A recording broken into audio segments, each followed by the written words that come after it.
Rhaegar Targaryen stood on the narrow balcony of Maegor's Holdfast, the chill night air wrapping around him like a cloak of silent dread. The wind brushed across the battlements, carrying whispers of the past and promises of the future he could only half believe in. He was a man of quiet intensity, who had discovered in his youth that the pursuit of prophecy and the weight of duty could be heavier than plate armor. The realm had come to a point of crisis, a brittle moment in time where the swiftest breeze could topple an entire dynasty. Down in the courtyard, torches flickered, revealing the black-swathed shapes of the king's guard and the red-garbed Lannister guardsmen loitering by the gates. A sense of mounting dread clung to the shadows. It was a dread that Rhaegar felt, like a deep drumbeat in his chest that forewarned him of what needed to be done if his beloved homeland was ever to find peace. He closed his eyes and pictured his father, King Aerys II Targaryen, pacing the Red Keep's halls. The man who had once stood tall as a promising ruler had long since eroded into paranoia, cruelty, and the savage desire to see his enemies burn. Rhaegar had grown up in the lonely glow of that madness. He had watched his father's eyes widen with suspicion at every imagined slight, and over the years the prince had borne silent witness to the countless atrocities that had marred House Targaryen's name. When Rhaegar was a boy, he had believed that if only he could fulfill the prophecies he so cherished, the realm could be saved. But Aerys's darkness had grown like a cancer, overshadowing any chance for redemption. Even Rhaegar's reputation for gentleness, his bookish nights, his earnest musical pursuits, could not overshadow the truth that the Targaryen throne was stained with blood and sorrow. Many said that Rhaegar was the best hope for the Targaryen line. The lords of the realm had whispered in corners that one day he would rule more justly and more wisely than Aerys ever had. Some claimed he possessed the nobility of spirit the realm sorely needed. Yet rumor alone could not stop a king's madness nor quell a rebellion. War had broken out in the wake of Rhaegar's alleged abduction of Lyanna Stark, a scandal that ignited an already simmering distrust. The rebel forces, led by Robert Baratheon, Eddard Stark, and Jon Arryn, had waged open war against the crown. Rhaegar himself had nearly turned the tide at the Battle of the Trident, but fate or prophecy had placed him out of position too often and led him to delays, giving the rebels time to gather strength. Now, words of steel and wildfire blossomed across the land. The rumors that Aerys intended to set kings landing ablaze with caches of wildfire had tormented Rhaegar's mind for months. Though the war was fierce, Rhaegar still believed victory might be possible if King's Landing and its people were spared from his father's lunacy. But then again, the deeper question weighed on him. Was victory for House Targaryen even just, if it relied upon the threat of atrocities so vile that children and innocents would burn? He was torn between duty and conscience. Prophecy told him he was born for greatness, the prince that was promised, destined to bring balance to the realm. Yet what kind of prince would he be if he allowed his own father's insane cruelty to reign unchecked? That night, on the balcony, he thought through all the possible futures. Rhaegar had studied prophecy so obsessively, seeking comfort in the idea that some cosmic plan existed beyond mortal cruelty. Perhaps a part of him hoped that if he followed every riddle, every stanza in the ancient scrolls, he might find a path to a realm in harmony. For years, he had believed that the key lay in the Child of Dragons, the Song of Ice and Fire. Yet each swirl of the prophecy always brought him back to a fundamental truth. It was his responsibility to shape the future, not simply wait for it. If Aerys continued to reign, the realm would bleed and eventually burn. If he, Rhaegar, stood by and did nothing, he would be complicit. And if he challenged his father openly, he would be branded a kinslayer in the eyes of Westeros. The accusations of kinslayer might be more bearable than the screams of thousands as they died in flames. He rested a hand on the hilt of his sword. He had always preferred the harp to a blade, yet life had compelled him to mastery of both. In the softness of moonlight, he heard the faint echo of notes from a long-forgotten song, one he had composed as a younger man dreaming of the 7 kingdoms brought to harmony. The memory stung. There would be no harmony under Aerys. The realm demanded an act of finality. The burning of Rhaegar and Brandon Stark had been the first sign that King Aerys had lost all reason, all decency. Their tortured deaths had set a series of tragedies in motion that were sweeping across the land. But not even those horrors were enough to galvanize many of the still loyal lords. Fear of Targaryen dragons, or the memory of them, still held them in line. Yet Rhaegar knew, intimately, that no real dragons remained, only illusions and echoes of an older age. What burned now was simply wildfire, not dragonfire. Aerys's fire was not the sacred breath of a living dragon, but the twisted green flames he so adored in his madness. A slight scrape on the stones behind him startled Rhaegar from his grim reverie. He turned to see Ser Jaime Lannister, the youngest member of the Kingsguard, approach. A swirl of gold and white reflected in the torchlight, and Rhaegar could see the man's face. A curious blend of arrogance and uncertainty. The Kingslayer in the making, though Rhaegar had no way of knowing that name would eventually cling to Jaime. Yet even then, Rhaegar could guess that Jaime's devotion to his father was half-hearted at best. Jaime's voice was hushed. "My prince, the king summons you to his solar. He has plans for the city's defenses. He demanded your counsel." Rhaegar forced himself to show no fear. He nodded, turned from the balcony, and followed Jaime's measured footsteps through the labyrinth of dark corridors and twisting passages. The Red Keep seemed to groan under the weight of secrets, each stone a silent witness to cruelty and heartbreak. Tapestries of Targaryen conquests hung along the walls, but Rhaegar found them oppressively somber. They seemed less like trophies now and more like accusations. "You have let this madness fester," they seemed to say. "You did nothing while your father slid deeper into mania." Outside the king's solar, two gold-cloaked guards stepped aside. The thick wooden door yawned open, revealing King Aerys Targaryen perched on a chair shaped like a dragon's mouth, his unkempt silver hair brushing his shoulders, his nails grown long and twisted. The sharp odor of rancid sweat, a scent that no bathing routine could fully banish, hung in the air. Bits of spittle clung to the corners of his mouth as he turned wide, suspicious eyes on his son. Rhaegar met that gaze calmly, striving to feel no pangs of love nor revulsion. He had once loved his father as any child might. Now, all that remained was a sorrowful acceptance that the man was entirely lost to reason. Aerys's voice trembled with mania. Come, my precious boy. They say the rebels have sacked half our loyal lords and that Robert Baratheon prowls the Stormlands like a rabid dog. But we still have teeth, yes. We have claws." He giggled, though there was nothing mirthful about the sound. "I've spoken with Lord Rossart. He will help me gather more of the wildfire. We shall fill the city. Under the Great September, the Guildhall of the Alchemists, even the slums of Flea Bottom. We will turn them all into cinders if the usurpers dare come near, and we'll burn them all. Burn them in a single breath of green flame, even Tywin Lannister, if he chooses to betray me. All of them." Rhaegar inclined his head slightly, hoping his revulsion was hidden behind a mask of cool composure. "Yes, father. If the city burns, though, how will we remain kings of ash and ruin? We would have no people left to rule." Aerys narrowed his eyes, suspicion flaring. "And are you a traitor too? Shall I burn you and your children as well?" A raw cackle split the air. Speak quickly. I will not stand for disloyalty." The prince felt a chill coil through his stomach at the question. He forced himself to bow. "My only wish is to protect the city, father. The people are ours to guard. If we defend King's Landing with more strategic means, if we only target the rebel hosts..." "Enough! You think me blind, do you? You think me weak?"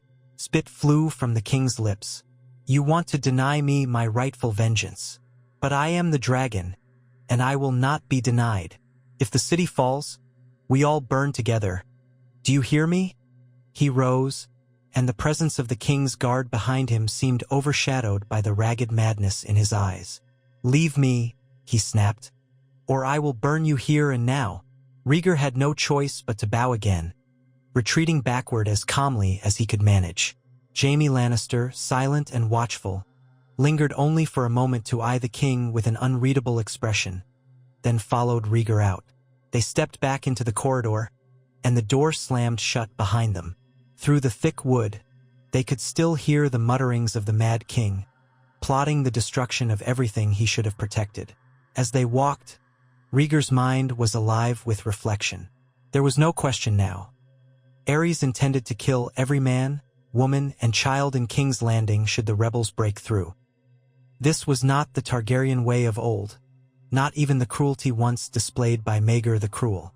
This was something else, a megalomaniac's final gambit against the perceived betrayals of the entire world. And if Rhaegar waited until after the Battle of the Trident to seize power, he might return home victorious, only to find the city in flames. He came to a stop in a secluded corner of the keep, the stone walls damp with the moisture from the Blackwater rush. Jaime halted beside him, frowning. There were no guards within earshot, only the flickering shadows of torchlight. Rhaegar turned to Jaime and spoke softly, his voice more resolute than the Kingsguard had ever heard it. "We must do something. If the king truly intends to set wildfire throughout the city, then all of his subjects are at risk, along with the entire royal family. My family." Here, he thought of Elia Martell, his gentle, intelligent wife, and of their children Rhaenys and Aegon. They were in the Red Keep, potential hostages to Aerys' mania. "Tell me, Ser Jaime, do you still believe in protecting the realm? The vow of a Kingsguard is to guard the king. But what if the king is bent on murdering thousands of innocents?" Jaime's features stiffened. He was still young, still flush with the illusions of knighthood, but he was not blind to the horrors Aerys had inflicted. "I swore an oath," he said, almost as if he were reminding himself. "But I also swore to protect the innocent. I swore to protect the weak.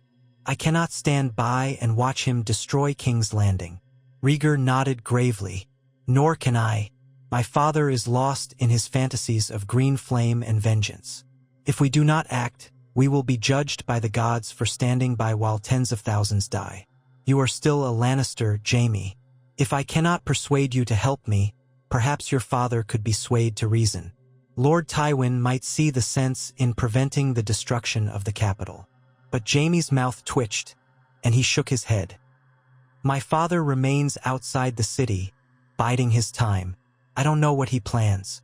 However, I do know that if Aerys suspects Tywin of disloyalty, the king could slaughter half the Lannister host in retribution. He's that mad. There's no telling what might happen if Tywin marched on the city. And I can't say for certain my father would choose the side of mercy. His sense of honor is overshadowed by ambition." Rhaegar let out a long breath. "So it falls to me." His voice felt hollow as he said it. All his life, he had tried to be the kind of prince who led with fairness and valor, but that path had never included regicide or patricide. And yet, for the sake of the realm, for the sake of the prophecy and his children, could he truly shirk this duty? He spent the following days in a state of silent, dreadful preparation. Uncertain rumors floated among the courtiers that King Aerys was summoning pyromancers day and night, that the main gates were being rigged with hidden flasks of wildfire, that the king's network of spies was scouring the city for any sign of disloyalty. Food was becoming scarce, for the roads in and out of King's Landing were increasingly unsafe, and many common folk feared the worst. Something unholy was stirring in the Red Keep. The normal protocol for a prince was impossible now, overshadowed by the knowledge that each passing day brought the war closer to the walls, and each passing day brought Aerys closer to lighting the spark that would engulf the city. Finally, Rhaegar requested a private meeting with his father late into the night. He made sure to mention he had discovered a new vantage for unleashing wildfire upon the rebels, some pretext that would intrigue Aerys. He also had Ser Barristan Selmy and Ser Jon Darry posted nearby, men he trusted, though he told them nothing of his deeper purpose. In his bedchamber, he prayed to the Seven, not for victory in war, but for the strength to do what must be done. He touched the rubies on his sword's pommel, thinking of the fabled rubies that would one day adorn his armor on the battlefield. Would it come to that? The future was uncertain. The swirl of prophecy was so often vague, but tonight's purpose was set in stone. The king's solar was dimly lit by a handful of flickering candles, the large hearth cold and empty. Aerys perched on a high-backed chair, with Lord Rossart standing behind him in the green-splashed robes of the pyromancers. Rossart had an obsequious expression, but there was a cunning glint in his eyes that made Rhaegar uneasy. He knew the man had been enabling Aerys's madness for years, feeding him illusions of unstoppable wildfire. His father beckoned Rhaegar forward, and the prince knelt carefully in front of the dais, the flicker of candlelight dancing across the polished metal scales of his armor. He had come armed, an unusual choice for such a meeting. But Aerys's paranoia had grown so pronounced that even this act did not trigger immediate suspicion. Everyone in the Red Keep was half expecting assassins at every turn. A prince wearing armor was hardly beyond reason in these times. "What is this plan you mentioned?" Aerys asked, sounding almost bored. His attention drifted, as if he was more interested in the dancing candle flames than in his own heir. "Speak quickly." Rhaegar rose, his gaze drifting over the table that held a heap of dusty parchment and half-drawn siege plans. "I have discovered a location beneath the city that would allow us to funnel wildfire directly below the rebel host, should they breach the city walls. It would be a single, devastating blow, ensuring no portion of the city need be destroyed in the process." He could hardly believe the words coming from his own lips. They were a fabrication carefully designed to coax Aerys's mania. He had tested the idea of luring his father out of the city, but there was no time for elaborate ruses. The king would never abandon his seat of power willingly. No, the only plan that might succeed was immediate and forceful. Rhaegar forced himself to remain calm, to appear collected, though his heart battered against his ribs. Rossart's eyes sparked with interest. "Below the rebel host, you say? Perhaps the old labyrinth near the dragon pit? Do you propose we lure them there somehow? Or is there a new tunnel we might use?" Aerys leaned forward, suddenly more interested. Yes, and then, once they are in place, we ignite it. A glorious green inferno, leaving them nothing but bones. Speak, my son. Tell me more." Rhaegar moved closer. He kept his tone measured, respectful. "We must be very cautious in its planning, father. The risk is that some portion of the fire would spread out of control.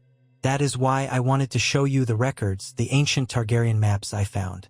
They might hold the key to precise placement of the wildfire. It would allow us to destroy our enemies while sparing the city." He extended his hand to pass a rolled parchment. As Aerys stretched out his arm to take it, Rhaegar noticed his father's nails, thick and yellowed, curving like talons. The king's hand trembled, either from excitement or madness, and the candlelight cast twisted shadows over his face. With one fluid motion, Rhaegar seized the wrist of his father's outstretched arm. Aerys's eyes flared in furious disbelief, but the king's body had grown frail from neglect, from madness, and from a life that had rotted away any sense of discipline. Rhaegar unsheathed his sword with his free hand, the blade singing softly in the still air. Panic streaked across Rossart's face. The pyromancer reached for a hidden dagger, but Rhaegar shifted his footing, yanked Aerys upright, and placed the blade against the king's throat. "Rossart," he hissed, "you will not interfere. If you move, I will kill him instantly." His voice quavered despite his best efforts. He had never threatened his father before. The weight of the moment hung upon him like a heavy cloak. No prophecy had ever laid out precisely how one was to kill their own father in order to save a city. Rossart froze, the dagger falling from his fingers. His face had gone pallid. Rhaegar's eyes flicked to the doorway, but only the silent hush of the corridor lay beyond. Ser Barristan and Ser Jon waited some distance off, likely hearing nothing yet. Rhaegar had wanted to keep them innocent of the crime he was about to commit. Their loyalty to him might have prompted them to act, but he needed no witnesses. This was his burden alone. Aerys trembled under his son's grip. A moment of lucidity seemed to cross the Mad King's face, fear blinking in his violet eyes. "Release me," he spat. "Traitor, kinslayer, you are my son. You cannot do this." Rhaegar felt tears threatening at the corners of his eyes, but he forced them away. "Father, I do not wish to kill you, but your madness is going to burn the city. You have already spilled innocent blood. You are prepared to spill so much more. I cannot let that happen. Fool boy, Aerys rasped. I am the king. I am the dragon. You will die for this. He tried to wrest free, but Rhaegar's strength, bolstered by desperation, held firm. Aerys's eyes went wide with panic. Then cunning flickered. His free hand darted toward a ring on his finger, twisting as if trying to trigger some hidden device. Perhaps the ring was a sign to the pyromancers or some failsafe. Rhaegar saw it out of the corner of his vision and had no choice. He pressed the blade deeper, and Aerys's words transformed into a bubbling cry. Blood slipped over the edge of the steel, bright red in the candlelight. In that harrowing moment, Rhaegar realized there was no going back. With grim resolve, he tore the sword across the king's throat in a swift, decisive stroke. Aerys coughed once, a spatter of warm blood hitting Rhaegar's cheek, and then the mad king crumpled, lifeless. The last Targaryen crowned by rightful succession was dead by his own son's hand.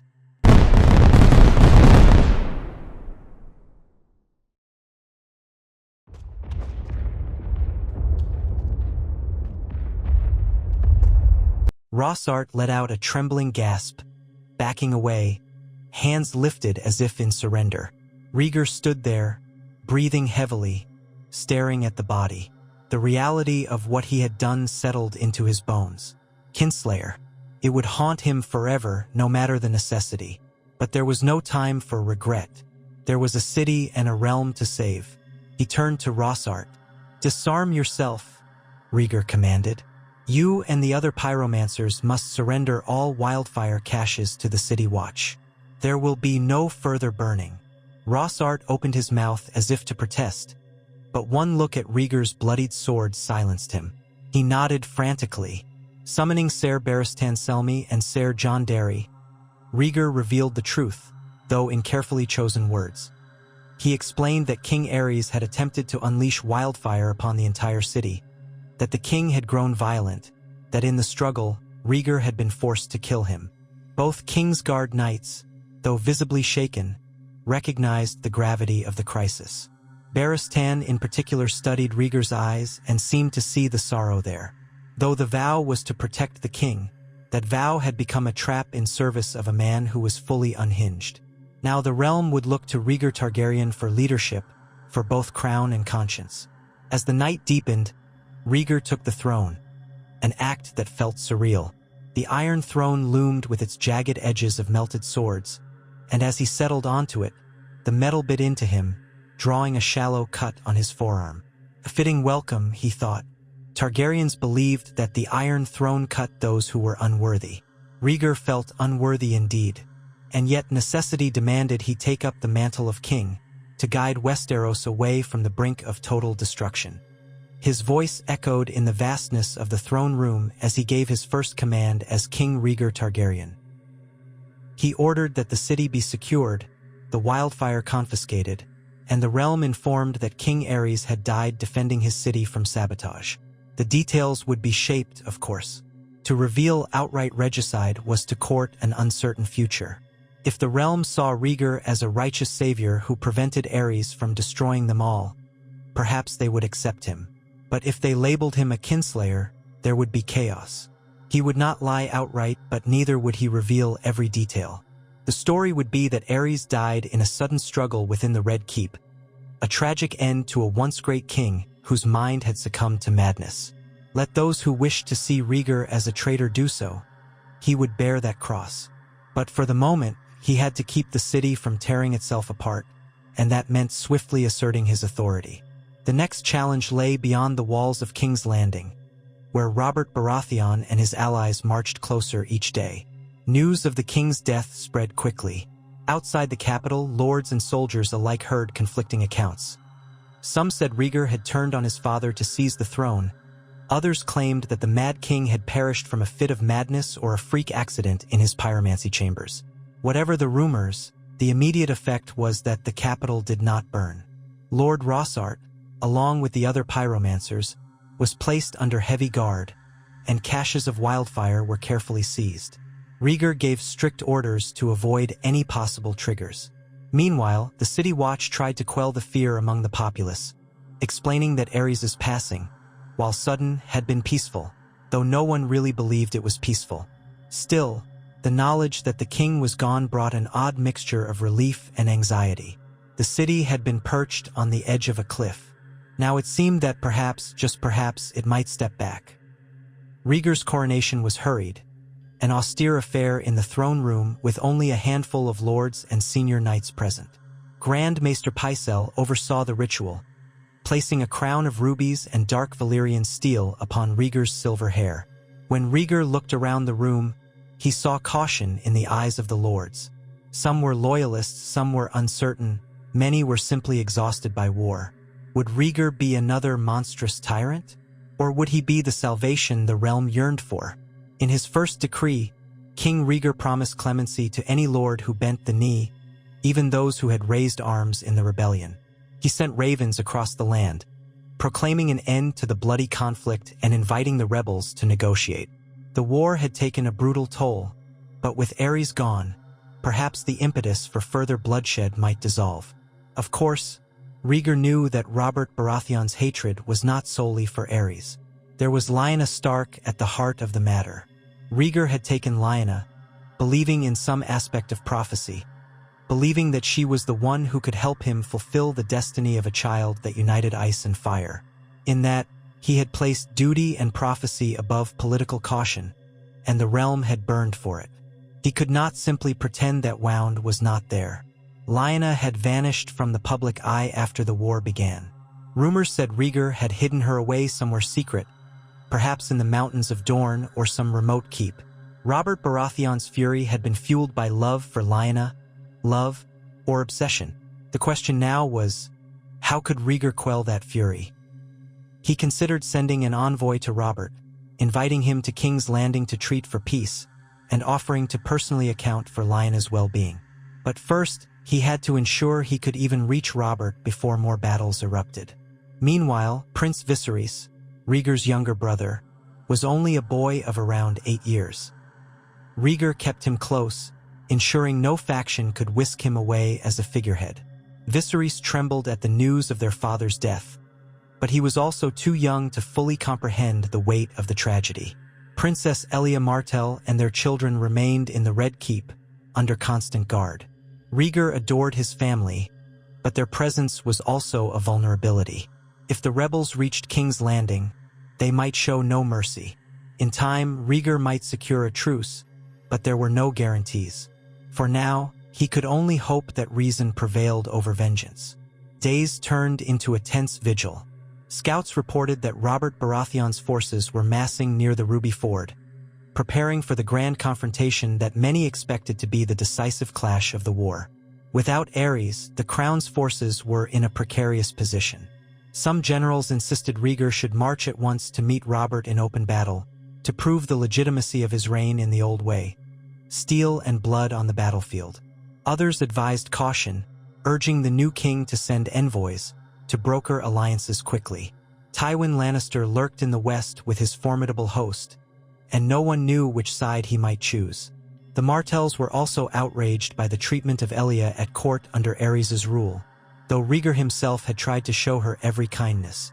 The Dornish might still harbor resentment, but perhaps the death of Ares offered a chance for reconciliation. Rhaegar held council after council, rarely sleeping. He pored over every message from the field, every whisper from the court. The crown needed stability. He decided, at last, to open negotiations. He dispatched ravens to all the major rebel leaders: Robert Baratheon, Eddard Stark, Jon Arryn. He revealed that Ares was dead, that Rhaegar was now king, and that he wished to discuss terms of peace for the good of the realm. He also mentioned that Lyanna Stark was alive and well, a detail he hoped would ease Stark and Baratheon hostility. Rhaegar wrote that he would personally guarantee her safety and deliver her to her family, provided they meet for a parley. He signed it Rhaegar of the House Targaryen, second of his name, though it was uncertain how the rebels would react to that claim. The response came a week later, carried by a messenger from the rebel camp. Robert Baratheon agreed to a parley, but not on Targaryen terms. He demanded that the meeting take place in neutral territory, near an abandoned mill by the Trident. He further insisted that only a small escort be present on each side. He threatened that if this was a trick, if Rhaegar tried to ambush him, the wrath of the Stormlands and the North would drown the Targaryens in blood. Rhaegar's advisors argued fiercely about whether to accept, but the king ultimately consented. Peace, if it was possible, was worth the risk.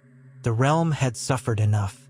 When the day came for the parley, King Rhaegar rode out in polished black armor inlaid with rubies, a cloak of midnight blue streaming behind him. At his side rode Ser Barristan Selmy, Ser Jon Darry, and Ser Luwin Martell, the latter representing the bonds that might still hold with Dorne. Only a handful of knights followed at a distance, sworn to keep the meeting from becoming a slaughter. Across the wide fields by the Trident stood Robert Baratheon, tall and broad-shouldered, bearing his famous war hammer. Near him stood Eddard Stark, somber and grim, and Jon Arryn, distinguished by his age and the sense of paternal wisdom in his bearing. As Rhaegar drew nearer, he saw the seething hatred in Robert's eyes, burning bright as a forge. This was the man whose beloved betrothed, Lyanna Stark, had been taken away, the man who had once sworn to kill every Targaryen he could find.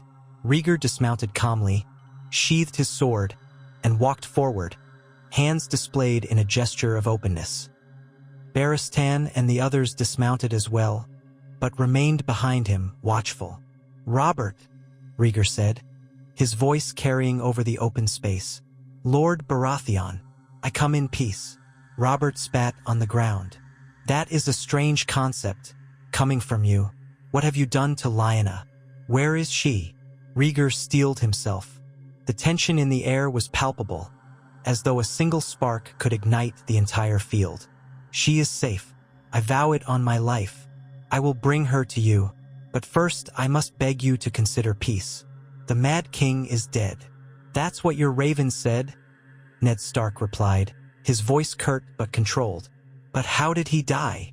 He paused, glancing at Rhaegar's face. "Rumor says you killed him." Rhaegar would not lie to Ned Stark. "I did." He was bent on burning King's Landing and its people to ash. "I had no choice." The admission weighed heavily in the open air. Robert gave a sardonic, humorless laugh. "A Targaryen who kills his own father to save the city from wildfire. How honorable. Yet you still stand wearing that crown. Why should we believe you'll be any different?" Rhaegar wanted to speak of prophecy, destiny, and the absolution he sought, but he doubted Robert or Ned cared for such talk.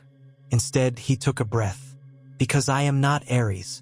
Because I have seen what madness can do, and I will not let it rule Westeros any longer. I extend a hand of peace. I will return Lyanna to her family, and I will grant you a full pardon, provided you bend the knee." Robert's face turned red, but Ned placed a steady hand on his friend's arm. Jon Arryn spoke up, his tone measured. "And what of justice, your grace? The burning of Rhaegar and Brandon Stark, the outrages committed in the name of the crown?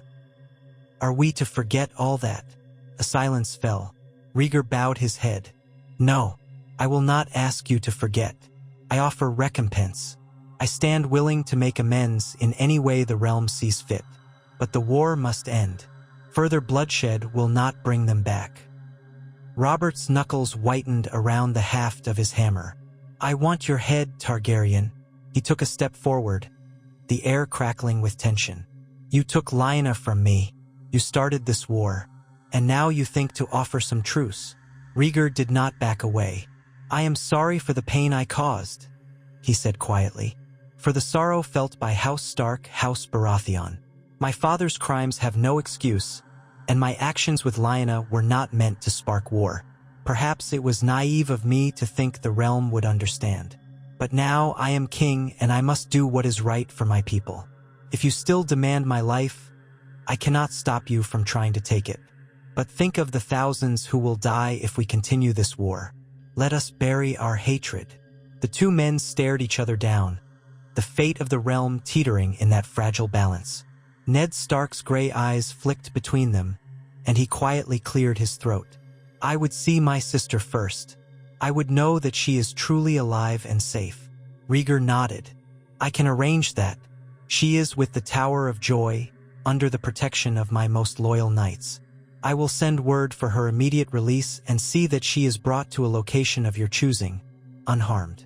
Robert still glared, but some of the raw anger began to crack. He could not defy the logic that more war meant more death. And if Lyanna was truly alive, that changed the nature of his vengeance. At length, he lifted his warhammer and pointed it at Rhaegar. If you betray us, Targaryen, not even the stranger himself can save you. Rhaegar inclined his head. Understood. I would expect nothing less. Thus began a cautious armistice. Messengers raced back and forth, and under the truce, a small party led by Ned Stark rode south to the Tower of Joy to confirm Lyanna's well-being. Rhaegar returned to King's Landing, monitoring the tensions in the capital. Many lords and small folk alike still braced for war, uncertain if Robert would strike. But day by day, the news improved. Lyanna Stark had been found alive, though frail and feverish, watched over by 3 members of the Kingsguard who still considered themselves Rhaegar's sworn protectors. She was returned to Eddard's care, and Ned verified that no harm had come to her aside from the tribulations of travel and heartbreak. The revelation that she had gone willingly with Rhaegar, fueled by love or the swirl of prophecy, remained a matter unspoken in public. But it was enough to begin bridging the chasm. Lyanna's safe return removed the immediate impetus for Robert's fury. Yet Robert was not a man easily dissuaded from anger, and the memory of Brandon and Rickard Stark's deaths lingered in the hearts of many. Rhaegar recognized that if he was to secure peace, he had to offer concessions. He announced that House Targaryen would pay a substantial indemnity to House Stark and House Baratheon as partial atonement for the murders committed by Aerys. He also offered seats on his new royal council to men from the rebel side, hoping to integrate them into the governance of the realm. It was an unprecedented step for a new Targaryen king to admit rebels into his small council, but Rhaegar knew that in order for the realm to heal, the ruling power needed to be shared and old wounds acknowledged. The greatest test of King Rhaegar's sincerity came when Robert Baratheon, after some weeks of negotiation, rode into King's Landing to attend an audience in the throne room. Hundreds of city guards lined the streets to ensure peace, and thousands of small folk turned out to see the man who had nearly toppled House Targaryen. The hush that fell when Robert entered the Red Keep was oppressive. He towered above most knights, his war hammer slung across his back, flanked by a few of his most loyal bannermen. In the corridor outside the throne room, Robert hesitated, scanning the walls, taking in every detail. The ghosts of Aerys' victims seemed to linger in the shadows, a cautionary presence that reminded them all how close the city had come to catastrophe. When Robert stood before the Iron Throne, King Rhaegar rose from it. Their eyes met in that cavernous hall. The air felt still as the crypts of Winterfell. Rhaegar descended the steps of the dais and approached Robert on equal footing.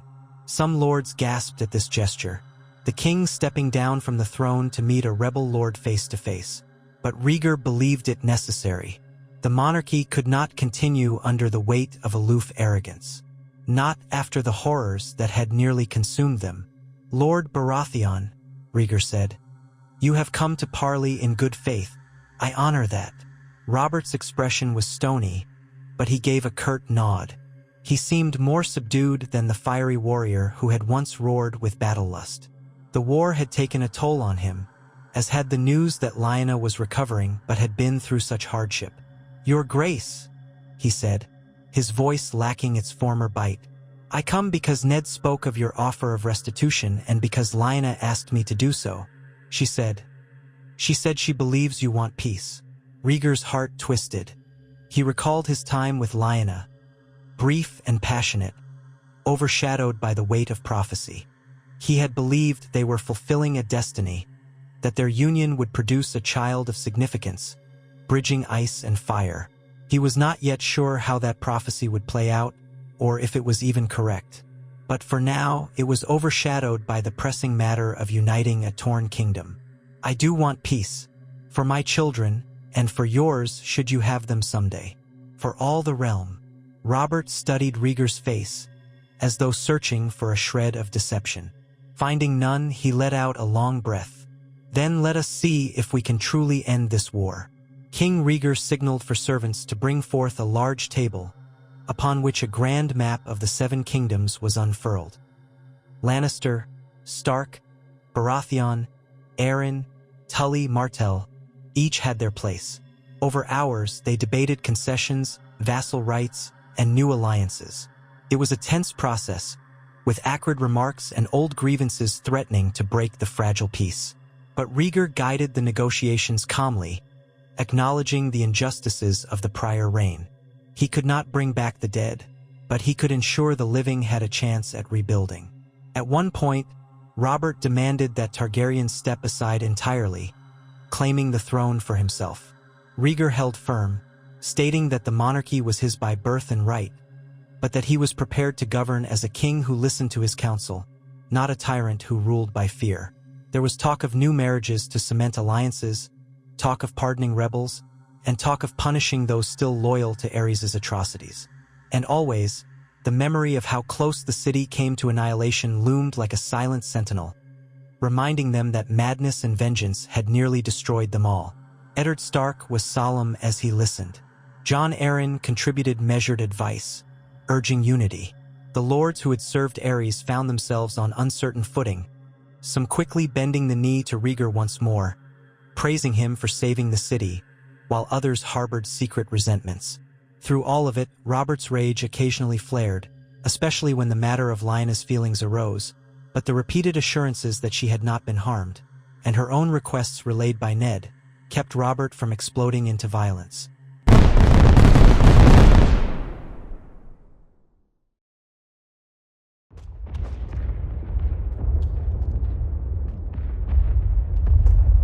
After several days, a tentative agreement was reached. House Baratheon and House Stark would bend the knee in exchange for pardons and seats on the King's Council. The atrocities committed by Aerys would be officially condemned. A fund would be established to aid those ravaged by the war, paid for from the royal treasury, much of which was supplemented by the Lannisters, who had waited in cautious neutrality until Tywin Lannister saw that Rhaegar might indeed hold the realm. In return, Rhaegar demanded that the remaining rebel forces stand down and swear fealty to the new regime. He also required that Robert formally end his betrothal claim to Lyanna, as she had chosen a different path. A deeply personal matter that left Robert seething but which he reluctantly accepted, for Lyanna's sake and for the sake of peace. The arrangement was not perfect, and many resentments simmered below the surface, but it was enough to halt the open bloodshed. Word spread through the 7 kingdoms that the rebellion had ended, that King Rhaegar was working to restore order. Even the Iron Islands, restless as always, stayed quiet for the moment, waiting to see how the new king would fare. Dorne was appeased that Elia Martell would remain queen, and that Rhaegar had personally apologized for Aerys' earlier threats against her. The Reach, historically loyal to the Targaryens, breathed a sigh of relief, knowing that the dreaded wildfire plot had been averted. In King's Landing, the small folk experienced a mixture of hope and unease. They no longer feared a mad tyrant's wrath, but they also knew the realm was fragile. If Robert changed his mind or another ambitious lord rose up, the city could face war again. Through it all, Rhaegar carried the weight of his patricide like a hidden wound. He rarely spoke of the night he killed Aerys, but some nights it haunted his sleep. He was king now, and that role demanded a show of strength and resolve, yet inside he wrestled with the moral cost of his actions. The 7 kingdoms still had lords who clung to old beliefs that kinslaying was an accursed crime that would bring the wrath of the gods. Yet others quietly praised him for doing what no one else had dared. The contradictory views swirled around him, and Rhaegar moved forward, determined to prove himself worthy in deeds rather than words. His greatest challenge, in the immediate sense, lay in making sure the settlement with Robert Baratheon held. Robert took a seat on the council but rarely appeared, and when he did, it was often to sneer at Targaryen suggestions. He drowned himself in ale and whored through the city with a fierce appetite, earning whispered disapproval from more pious lords.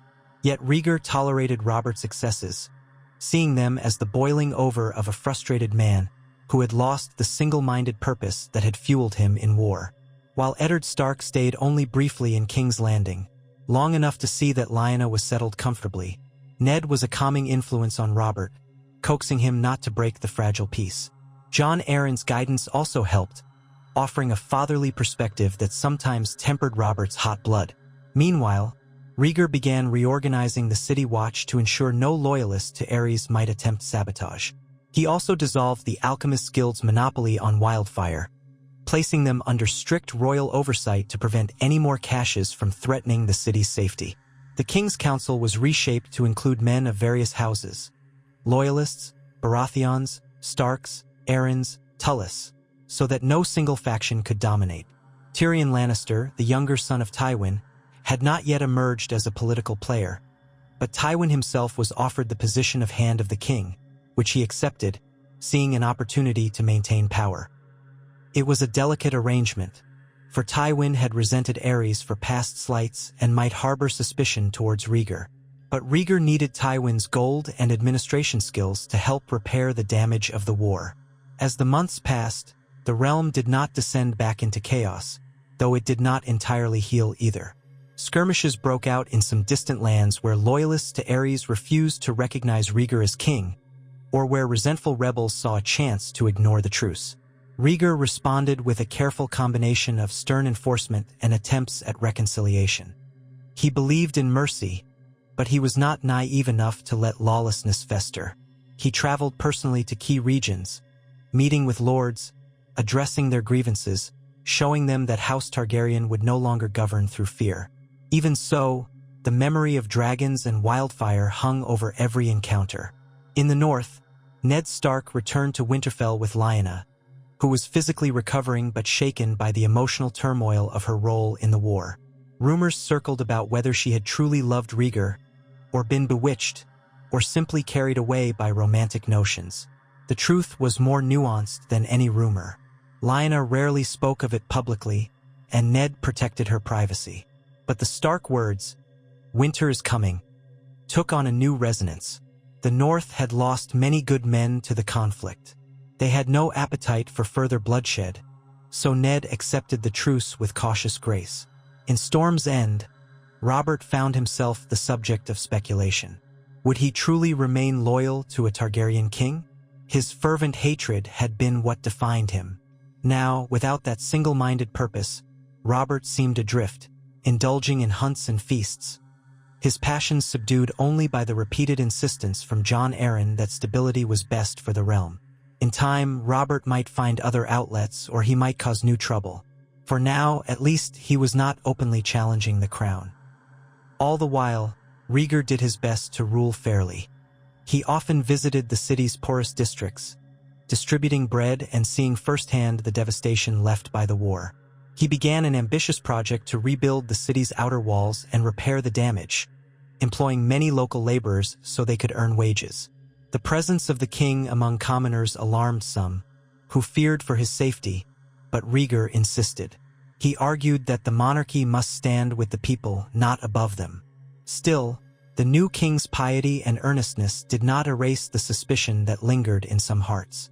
The Targaryens had a long history of cruelty and madness. Would Rhaegar's line prove any different in the long run? Elia Martell took on the role of queen with more public visibility, engaging with the ladies of the court, forging new diplomatic ties, especially with the women of House Tyrell and House Tully. She advocated for the poor and distributed supplies in Dorne's name to the capital. Her grace and warmth won her admirers, though she was physically delicate after the births of Rhaenys and Aegon. She became a symbol of the new Targaryen reign, a queen who had not forgotten the horrors inflicted on her family by Aerys, but who was willing to move forward in peace. Dorne, still bristling over the murder of Elaya's kin in the original timeline, found itself in less of a fury because Aerys was gone before he could truly provoke them further. Prince Doran Martell quietly observed from Sunspear, sending cautious messages of alliance, while Oberyn Martell simmered with restlessness, uncertain if vengeance was still required. But the direct threat to Elia was gone, and that was enough for Dorne to stand down for now.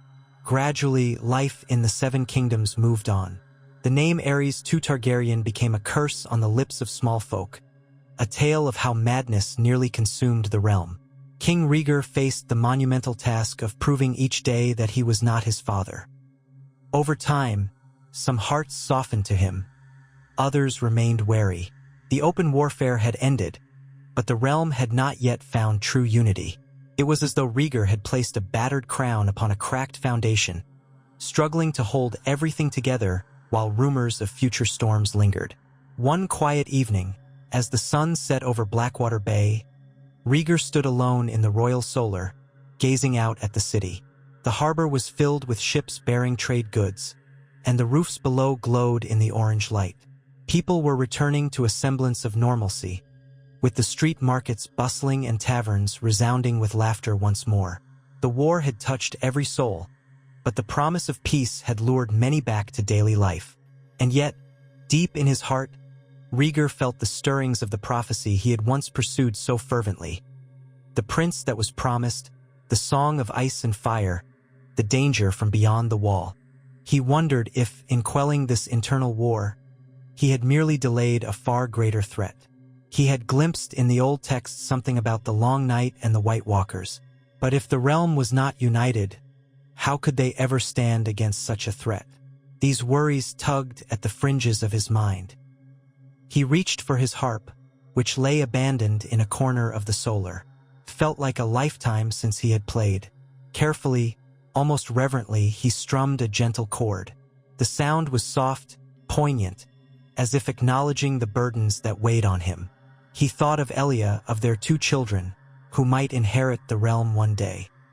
He thought of Lyanna and the child she might bear as well, if the rumors were correct. He thought of the swirl of visions and lines of prophecy that had guided him here, to a throne gained through patricide and a tenuous peace. The notes of the harp trembled in the evening air, reflecting the complexities within his heart. He was no longer the prince who dreamed of songs and secrets. He was a king who had killed his own father to save countless lives. Right or wrong, it was done. Now, it fell to him to forge a future worthy of that terrible act. He was determined that his rule would not be marked by cruelty, but by justice, mercy, and a willingness to mend broken bonds. The realm had endured enough suffering. If the gods were just, they would allow him the chance to steer Westeros into a new age of peace. Outside, the wind stirred the battlements. If one listened closely, it almost sounded like the distant roar of dragons, or the quiet hush of a harp's chord. Rhaegar lifted his eyes from the strings and let the final note fade. A new day beckoned, and with it, the unending responsibility of rule. He set aside his harp and walked to the window. Torchlight glimmered across King's Landing, and from that vantage, he could see the city was alive with cautious hope, forging ahead one breath at a time. So long as he drew breath, he would protect them from tyrants, from madness, and from the hatreds that threatened to tear them apart. Whether prophecy deemed him the savior or not, he would serve as the king who broke the cycle of madness in House Targaryen. If the darkness beyond the wall truly existed, he would strive to unite the realm in time to face it. If the lords grumbled about the means of his ascension, he would show them, through consistent wisdom and compassion, that no more blood need be shed. And if the ghosts of the Mad King's victims whispered in the silence, Rhaegar would answer them in quiet determination. He had done what he must. Now let the realm heal. In the days that followed, Rhaegar began to plan a grand council that would bring together lords, maesters, and leaders of various factions from every corner of Westeros. It would serve as a forum to address the realm's pressing matters, succession laws, the fostering of children to promote unity, the distribution of resources to war-torn regions. He envisioned a royal progress through the 7 kingdoms, to let the small folk see their new king, to listen to their plights. The old ways of tyranny and distant rule would not stand. He believed that if the Targaryens were to remain on the throne, they had to earn the loyalty of the realm anew. Some in the Red Keep whispered that he was a dreamer king, chasing illusions of a realm too big for any one man to govern kindly. Others saw him as the realm's best hope. Yet Rhaegar did not concern himself overmuch with these judgments. He had spilled his own father's blood to break the chain of hatred. That act would shadow him forever, but if it granted Westeros a chance at a stable future, it was a price he would pay 1,000 times over. As the weeks stretched into months, a fragile peace settled. Men who had once tried to kill each other learned to sit around the same table. The harvest season came, and the fields outside King's Landing turned golden. With the immediate threats receding, the city's laughter and bustle grew louder, taverns filled, and trade picked up in the harbor. The crown's gold reserves began to replenish under Tywin Lannister's stern financial policies, while Rhaegar personally oversaw the dissolution of the hidden wildfire stockpiles, ensuring they were rendered harmless or sealed away. The violent ghosts of the war had not vanished, but they were no longer tearing the realm asunder. Still, outside the capital, memories of the devastation lingered. Burnt farms, villages that had lost their young men to war. Orphans wandered the roads. Bandits roamed in the chaos left by the shifting armies. Rhaegar dispatched loyal knights to restore order, and to see that orphans were offered shelter in abbeys or holdfasts. He commanded that food stores be sent from the crownlands to feed the hardest-hit regions. It was not enough to end all suffering, but it was a start. The dream of a unified Westeros, cleansed of old grudges, would take time to realize. Robert Baratheon sometimes roamed the city in the evenings, wearing a hooded cloak to hide his identity, visiting brothels or alehouses, attempting to recapture the thrill of the soldier's life. He rarely spoke to Rhaegar, though he remained on the council in name. On one occasion, after a council session, Robert lingered behind and approached the king in a deserted gallery. A hush fell between them, heavy with all that remained unsaid. "I don't know if I can ever forgive you," Robert muttered, face cast in half-shadow. "For Lyanna, for all of it." Rhaegar's expression was pained, but he did not look away. "I understand. You do not have to forgive me, Robert. Only keep the peace, for the sake of the realm." Robert's hand twitched near the pommel of a dagger at his belt.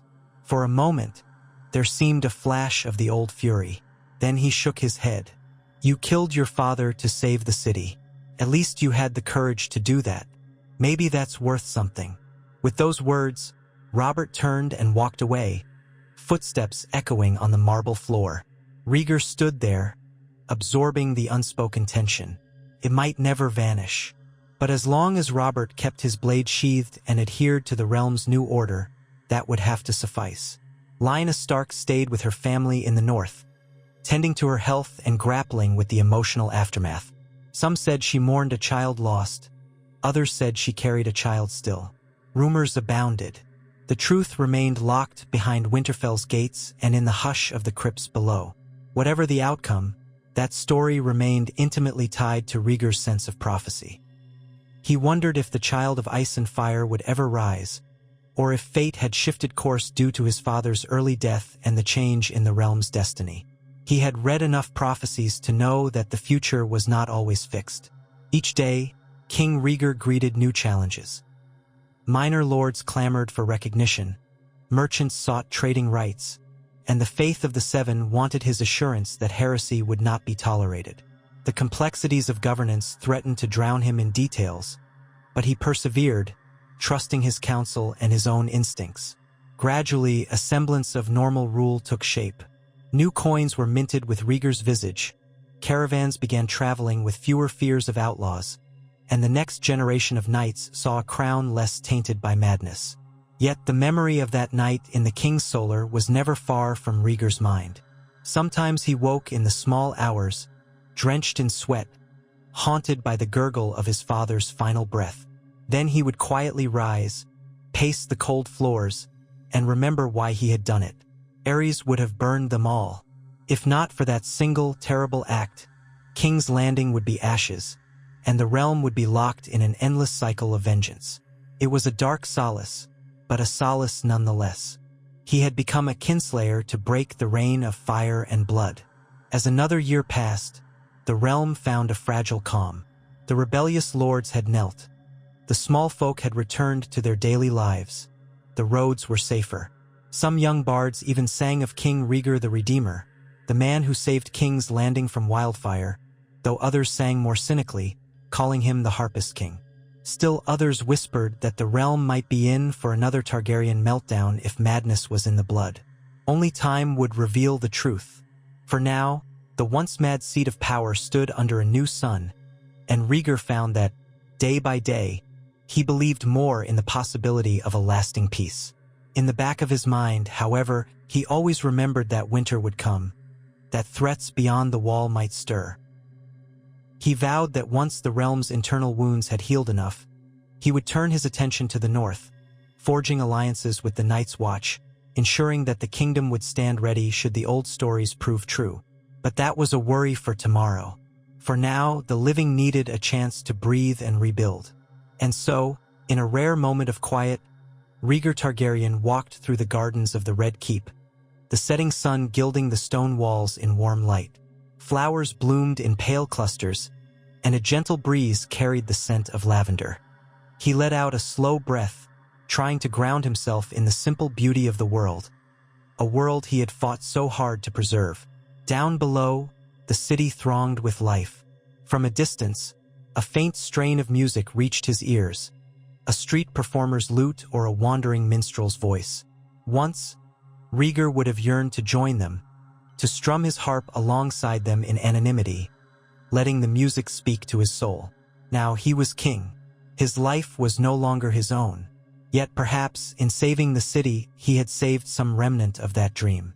One day, if the realm truly found peace, maybe he could again be the man who strummed a harp and sang of love and prophecy, free from the burdens of war. Maybe he could do so in a realm no longer overshadowed by madness and fear. The future remained uncertain, but it was a future nonetheless.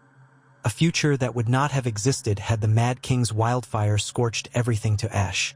Thus began the reign of Rhaegar Targaryen, second of his name, the king who killed his own father to save the realm, who forged a fragile peace from the shattered remains of rebellion.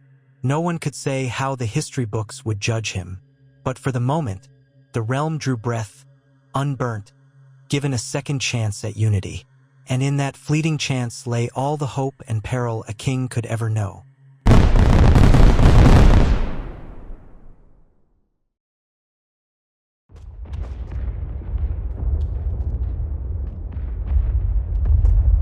In the months that followed, King Rhaegar Targaryen devoted himself to bridging the fractured realm. He did not declare sweeping triumph or parade himself through the streets as conquering kings of old might have. Instead, he set about systematically healing the wounds of war. He spent long hours in the library reviewing ancient legal precedents, in the throne room hosting audiences with lords and small folk alike, and in the council chamber smoothing tensions between factions that had so recently fought with steel and fire. The uneasy truce he had forged with Robert Baratheon, Eddard Stark, and Jon Arryn stood on a delicate knife's edge. Yet, with every passing day that peace endured, the realm drew a small step farther from the brink of ruin. To ease lingering animosity, Rhaegar made efforts to find common ground with each great house. In the north, Eddard Stark governed as the newly minted Lord of Winterfell, his father and elder brother gone to cruel fates under Aerys' reign. In the Reach, Mace Tyrell remained a staunch supporter of the Targaryens, more out of tradition than personal conviction, while his bannermen muttered about the cost of the war. In the Vale, Jon Arryn served as a unifying figure among the older lords, reminding them that an endless cycle of bloodshed would only harm everyone. In the Westerlands, Tywin Lannister, accepted as Hand of the King, took the responsibility of reorganizing the royal treasury. Though Tywin's presence still unsettled many who recalled his cold ambition, none could deny his ruthless competence. And in the Stormlands, Robert Baratheon drank and feasted, appearing in King's Landing only when duty or grudging obligation demanded it. Yet even as Rhaegar labored to pull the realm together, fires smoldered in unexpected corners. Many still whispered that he was a kinslayer, no matter that he had done it to save the people of King's Landing. Some Targaryen loyalists, those who had idolized the notion of an all-powerful, unquestioned king, balked at Rhaegar's conciliatory approach with the rebels. Others, who had thrown in with the rebellion, found it hard to trust the son of the Mad King, no matter what he had done to stop his father's final crime. So the king found himself balanced between opposing currents, the desire for a gentler rule that recognized the realm's grievances, and the old Targaryen prerogative that demanded absolute fealty. He navigated these treacherous waters with delicate care, often guided by Ser Barristan Selmy's measured counsel. A paragon of knighthood, Barristan had stood beside Rhaegar through the war, had been among those who believed Rhaegar's intentions were honorable. "Your Grace," Barristan said one evening as they walked the torchlit corridors of the Red Keep, "there are those who will never accept your rule, and some who will never forgive it. Yet for each who stands against you, there may be 10 who wish simply to live in peace." His gauntlet hand hovered near the hilt of his sword as they passed a pair of gold cloaks. Courage and caution in equal measure. That's what the realm needs now. Rhaegar nodded, quietly absorbing the advice. He was still adjusting to the reality that his father's death had thrust upon him. Perhaps he would bear the stigma of kinslaying for the rest of his life. So be it. He would atone by protecting the realm from the horrors that Aerys would have unleashed. That same night, after dismissing the servants, he climbed the long, twisting steps to Maegor's Holdfast to visit his family's quarters. Princess Elia Martell was seated by a brazier, reading a letter from Sunspear while their young children, Rhaenys and Aegon, dozed on velvet cushions. Elia glanced up as her husband approached, a gentle smile tugging at her lips. "You look tired," she murmured. He did feel tired and tense, like a lute string stretched to its limit. Yet he knelt beside Elia and pressed his forehead to hers. "The day was long," he admitted, "but I believe we have made headway with some of the crown's vassals.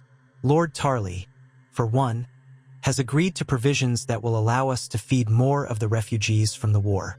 Elia put aside the letter, news from her brother Doran, no doubt, about the goings-on in Dorne. "Have you heard from Prince Doran?" Rhaegar asked, nodding to the folded parchment. She smoothed her gown and sighed. "He says the new peace remains fragile.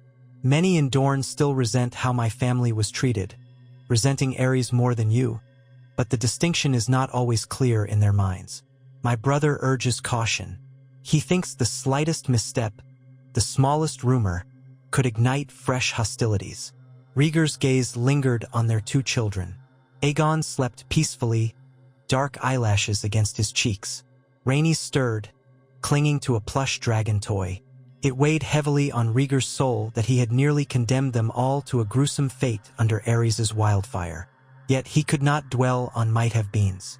"I will write back to Prince Doran," Rhaegar said, "and I'll assure him that we will continue to treat Dorne's concerns with the greatest respect. We need them. They need us." Elia gently touched his arm. "I know, but be careful not to appear weak. I overhear courtiers whispering about the king who bends for every grievance. They say Aerys would never stoop so low." He placed his hand atop hers, gazing into her dark eyes. "I would rather bend than break the realm," he said quietly, "but I will keep your words in mind." Over the next few weeks, Rhaegar did indeed write to Prince Doran, and he also exchanged ravens with Ned Stark, Jon Arryn, and even Mace Tyrell. Bit by bit, he worked to assemble a great council, which he hoped would bring together the lords of Westeros to address long-standing issues, from border disputes to trade agreements and a standardized code of justice. The idea of a great council was radical. Some said the realm had not seen such an assembly since the days when the Targaryen dynasty was young. But if the 7 kingdoms were truly to be united, Rhaegar believed every major lord would need a voice in shaping the future. Meanwhile, he continued to fret over news from the north. Wildlings' raids near the wall were on the rise. The Night's Watch sent pleas for resources, complaining that their numbers were sorely depleted and that the realm had abandoned them during the war. Whenever Rhaegar read these messages, he recalled the old texts and prophecies, lines speaking of an ancient darkness lurking beyond the wall. Whether that was truth or legend, he believed the realm had long neglected the northern frontier. With war behind them, perhaps he might do something to protect Westeros from threats that few Southerners took seriously. But first, the Great Council had to happen, and that meant convincing the major lords to converge on King's Landing without fear of ambush or assassination. For that, Rhaegar needed the realm to trust his word, and for that trust to be upheld, Robert Baratheon's sword had to remain sheathed, Tywin Lannister's ambitions had to remain in check, and Prince Doran Martell had to be placated. It was like juggling wildfire. As the first autumn after the war deepened, The wide roads leading to the capital were made as safe as possible. Extra gold cloaks and patrols from loyal bannermen guarded the highways. The brigands, who had proliferated in the chaos of war, were pushed back or scattered.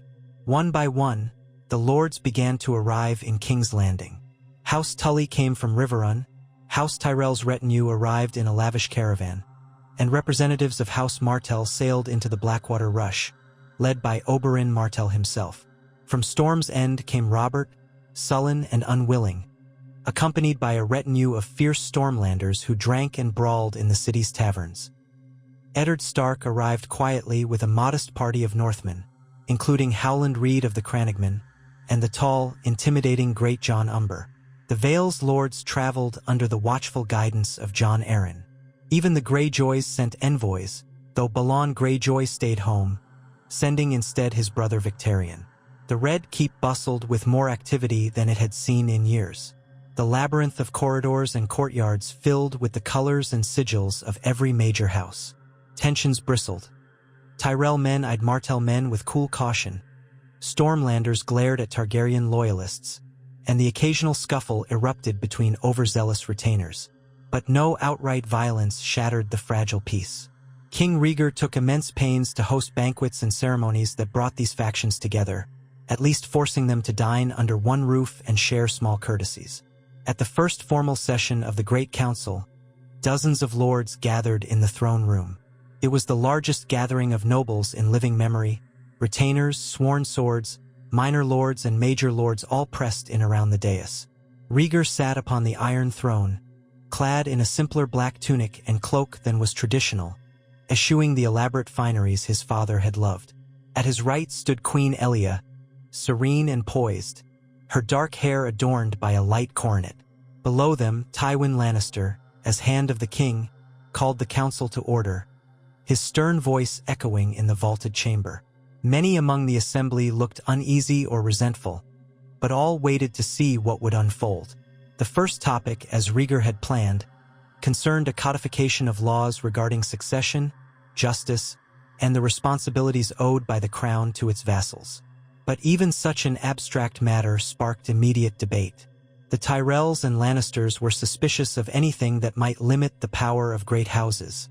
The Northerners wanted clarifications on the rights of the North. The Dornish demanded reassurances that their distinct customs would be respected. By midday, the throne room pulsed with angry voices, each lord clamoring for his own interest. "Order," Tywin demanded, his mouth a hard line.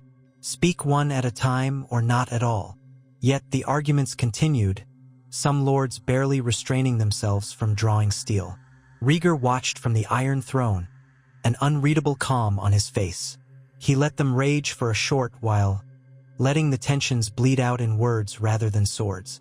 At last, he lifted his hand. Silence fell, as if an invisible wave of authority rolled across the crowd. "We are here," Rhaegar began, his voice firm but resonant. "Not to serve ourselves, but to serve the realm. No house stands alone. The war we just endured proves that bloodshed spares no one. I do not sit upon this throne to lord power over you as the Mad King did. I sit here because we must find a new way forward, one built on mutual respect. If any lord here believes otherwise, you may walk out and proclaim war once more. Only then let the blood be on your own hands." This blunt challenge startled many.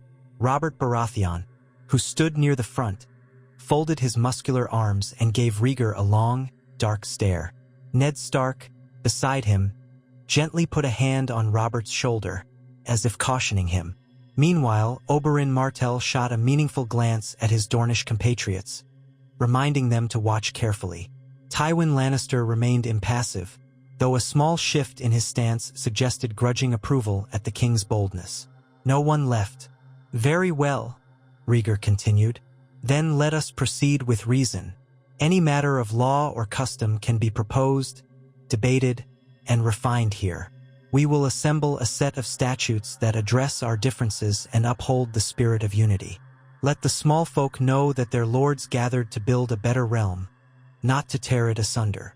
If it sounded idealistic, no one dared mock him openly. Tywin began taking official record of the proposals. Over the following days and weeks, the Great Council turned into a series of smaller sessions, committees of lords each focusing on specific areas. Justice, trade, the faith, the rights of vassals, the authority of the crown, and more. The many lords who were used to quick, decisive action on the battlefield found themselves locked in negotiations that could last for hours or days. Wine flowed freely, deals were made in side chambers, and alliances were tested or formed anew. Rhaegar personally presided over some of these discussions, especially those involving royal prerogatives. He listened carefully, often letting the lords argue themselves hoarse before interjecting with a measured compromise. A few times, Robert Baratheon hurled stinging barbs. "Stop dancing around with words, Targaryen. We know how kings rule, by the sword. Don't pretend otherwise." But to many people's surprise, Rhaegar never lost his composure, and he often responded to Robert's provocation with calm logic that left the Storm Lord sour and sullen. The presence of Eddard Stark helped quell outright hostility. Ned spoke softly but carried an earnest gravity that commanded respect, and he subtly kept Robert from exploding into another call for Targaryen blood.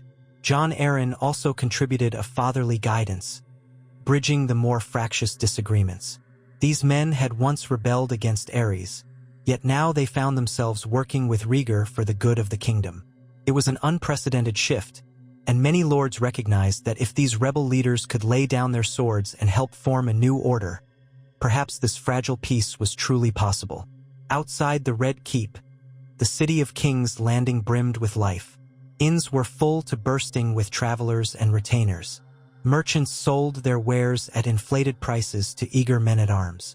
Musicians and street performers entertained the throngs. Peace, temporary though it might be, brought coin and commerce. Whispers of old resentments lingered, but for the moment, the city was safe from siege and wildfire. The population, though cautious, dared to hope that the worst was behind them. Rhaegar took advantage of the Lord's presence to focus on a matter close to his heart: the Night's Watch and the state of the North. He sought out Ned Stark in a private audience in the solar once used by the Mad King. Ned arrived promptly, wearing a simple gray doublet stitched with the direwolf of House Stark. When he entered, Rhaegar dismissed the attendants, leaving only Ser Barristan on guard by the door. "My Lord Stark," Rhaegar said, gesturing to a chair. "Please sit." Ned nodded, reserved but polite, and seated himself. Rhaegar noticed the lines of weariness around Ned's eyes. War had aged many of them. "Your Grace," Ned replied. "You asked to speak with me?" Rhaegar let out a slow breath. "I did. The Night's Watch has written me several letters, pleading for more support. They're short of men and supplies. With the war over, I believe it's time the realm answered that call." Ned inclined his head.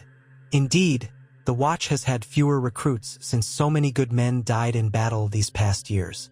And with winter on its way, the lack of resources will be felt keenly." "Precisely," Rhaegar said. "I would like to propose a measure at the Great Council that each region contributes men and supplies to the Watch, enough to restore their ranks to a functional level. The Crown will also provide coin, though the treasury is not what it once was." Ned's eyes flickered with cautious interest. Many lords see the Watch as relics of an old age, mere keepers of criminals and exiles. Convincing them to part with gold or men might prove difficult. Yet I believe in it. If you champion this cause, Your Grace, the North will stand behind you." Rhaegar nodded. "And if the North stands behind me, others will at least consider it." He paused, wondering if he dared voice his next concern. But Ned Stark was a man of honor and practicality. "There is also another matter, older tales, speaking of White Walkers and Whites. I know these are considered children's stories, but I have read accounts from the Age of Heroes that suggest a deeper truth. For centuries, the realm has neglected the possibility of threats beyond the wall. I want to ensure that we are not caught off guard by something we do not understand." Ned's expression tightened, though it was unclear whether from doubt or fear. He folded his hands on his lap. "My father told me such stories of the Long Night. The Starks carry these legends in our blood. I will not dismiss them outright, but whether any such threat exists now, I do not know." It may be nothing, Rhaegar admitted, but I would prefer to strengthen the watch rather than risk discovering too late that the legends hold truth. So, I ask for your help in convincing the council. The rest of the realm takes these tales lightly, but they respect House Stark's knowledge of the North. Ned gave a brief nod. I will do what I can, Your Grace. If you lead the charge for the watch, I will speak in support of it. Perhaps Jon Arryn and some of the other lords will follow our lead. Relief glimmered in Rhaegar's eyes. Thank you, Lord Stark. Let us hope we never need to test these old stories. Over the following days, Rhaegar and Ned quietly planted the seeds for a measure that would funnel new recruits and supplies to the Night's Watch. They began with individual conversations, cornering lords in hallways or inviting them to small dinners where the king would discuss the ancient duty of protecting the realm from the unknown. While some scoffed, a surprising number pledged at least token support. Tyrell bannermen saw it as a chance to offload criminals or landless sons, while others recognized it as an opportunity to curry favor with the new king. The measure gathered enough momentum that Rhaegar placed it on the Great Council's agenda. When the day for the debate arrived, Robert Baratheon nearly upset the plan. Having indulged heavily in wine the previous night, Robert stumbled into the council session late, reeking of ale, and bellowed, "Why should we waste our gold feeding a pack of black crows? The war's just ended, and now you want us to guard against ghosts." Several lords laughed in agreement, but Rhaegar did not rise to the insult. He let Ned Stark stand up first. "My father and brother died because the crown once mocked the warnings of the North," Ned said, his voice low but firm. "We all remember how that ended. None of us believed the Mad King capable of his deeds, until he began burning men alive. The realm cannot afford more willful ignorance."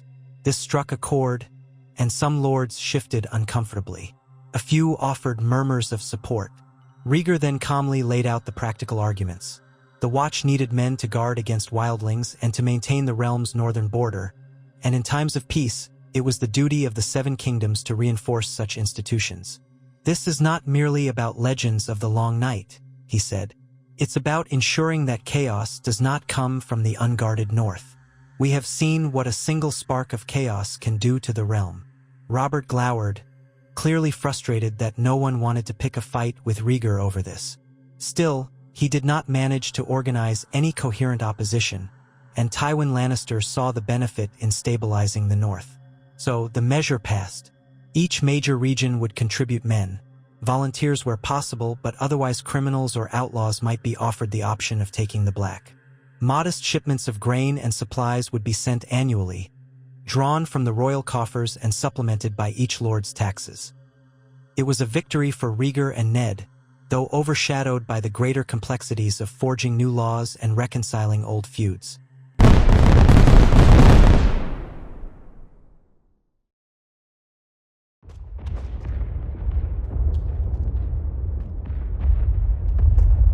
In the aftermath, while the council continued to churn with arguments, Rhaegar decided to engage in a different sort of diplomacy.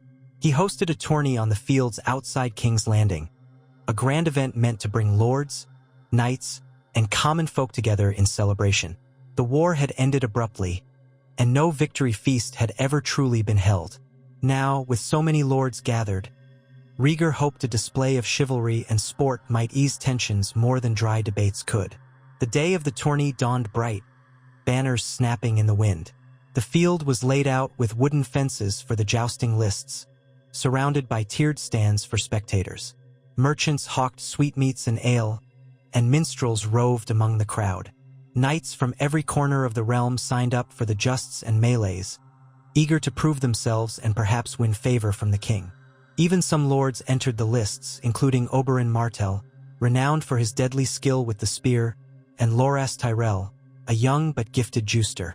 Robert Baratheon, of course, made a flamboyant entrance, brandishing his massive warhammer, though Tourney rules required a blunted version if he wished to compete. He roared with laughter, reminding men that he had once faced Rhaegar on the battlefield by the trident. For some, the memory of that near-duel sparked old resentments, but Robert seemed content to drown those feelings in strong drink and boisterous jokes. When the justs began, the stands erupted in cheers and gasps. Lance tips splintered on shields and breastplates, and riders thundered down the lists with deadly focus.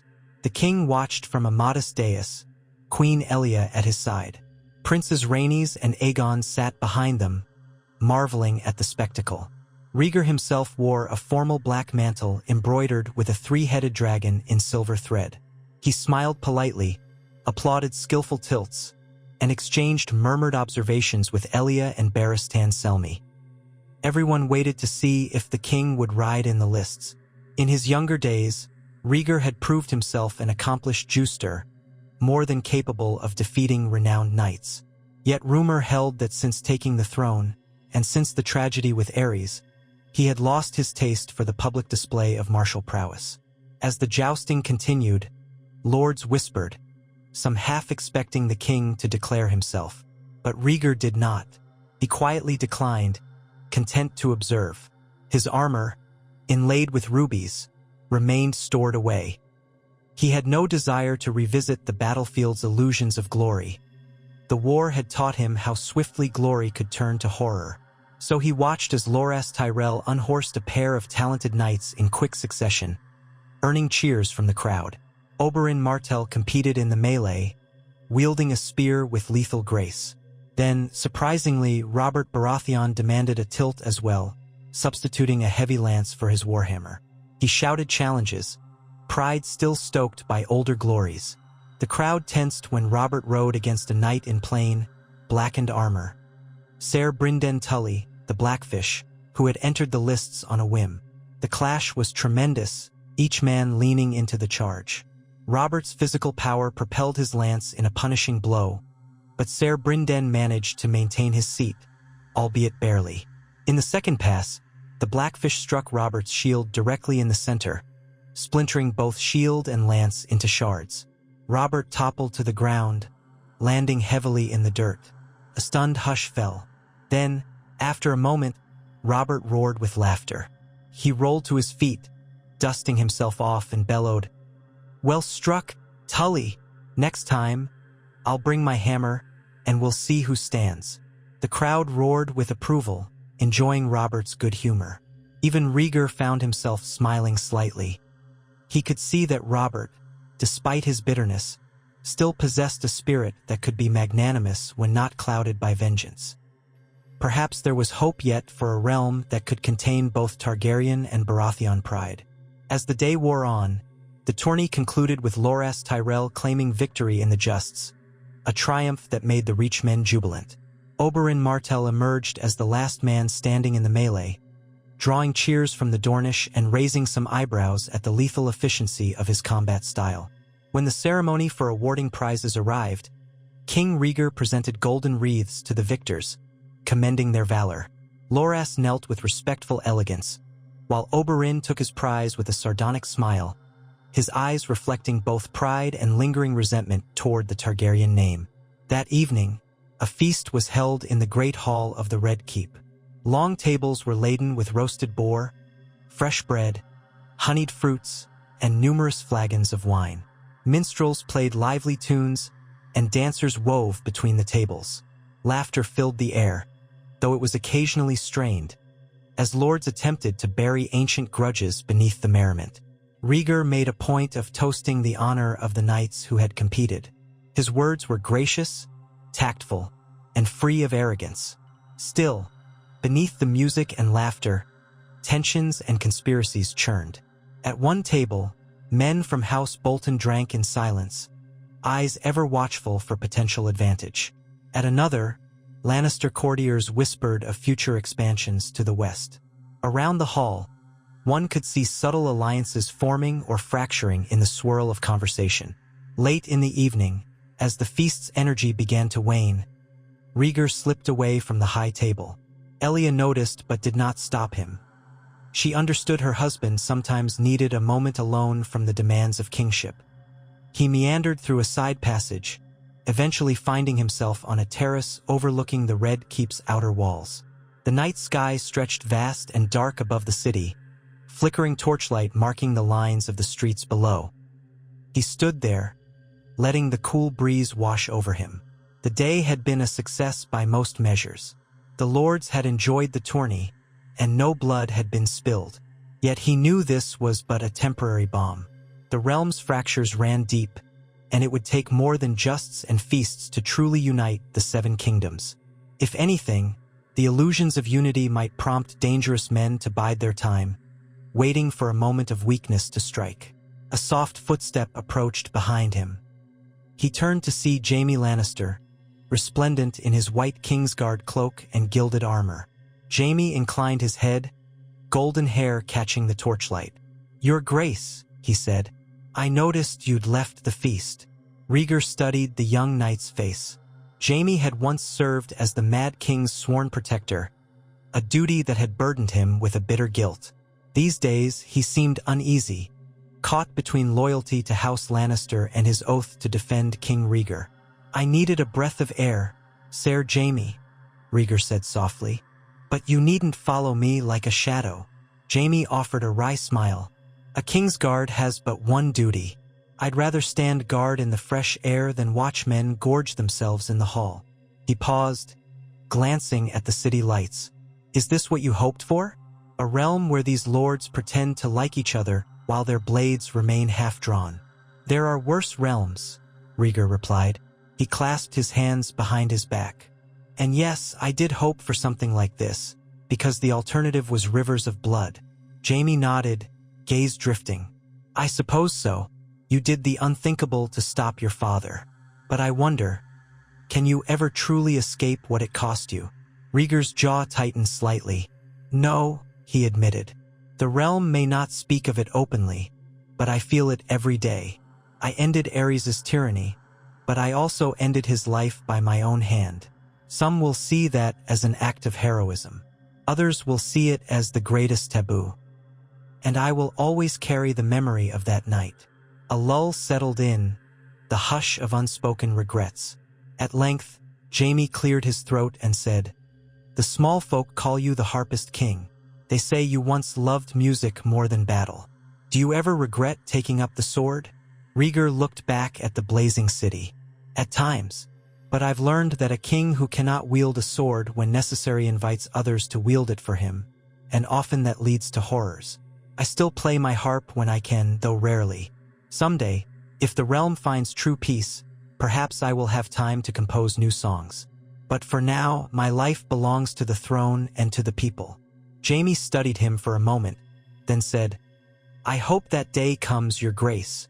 Without another word, he retreated into the darkness of the corridor, leaving Rhaegar alone with his thoughts. As the Great Council sessions dragged into weeks, then months, progress was made and progress was stymied in roughly equal measure. A set of proposed laws emerged, tentative but significant. They clarified limits on royal authority, codified how the crown should address the faith, and offered guidelines for inheritance when lines became tangled. The crown's promise to send assistance to war-torn regions was made official, with Tywin Lannister orchestrating how much coin the royal coffers could spare. At every turn, Rhaegar labored to ensure no single faction walked away feeling entirely defeated, lest the alliances unravel. Outside the formal sessions, the lords convened in smaller gatherings, forging private agreements. Some of these were honorable bargains, sealed with handshakes and communal feasting. Others were shadowy affairs, bartered in whispers behind locked doors. Spies skittered through the halls. Rhaegar was no fool. He knew betrayal could sprout anywhere, but he hoped the mere presence of so many watchers and the memory of recent war might deter the most blatant plots. To his relief, Robert Baratheon seemed disinclined to spark new conflict. Though his underlying bitterness remained, he expended most of his energy on drinking, carousing, and occasionally competing in friendly wrestling matches with other warriors. People whispered that the great fury that once drove Robert had faded, leaving him rudderless. More and more, he left the political matters to Ned Stark and Jon Arryn, content to posture as a warrior of renown without pressing for the throne that had once seemed within his grasp.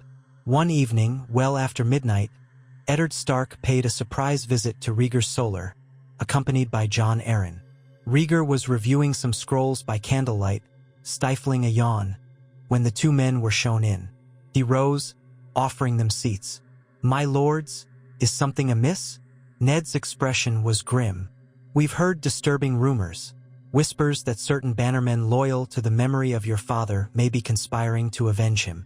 We're not sure how credible these rumors are, but they speak of a plan to reignite the war by inciting lesser lords in the Stormlands and the Westerlands."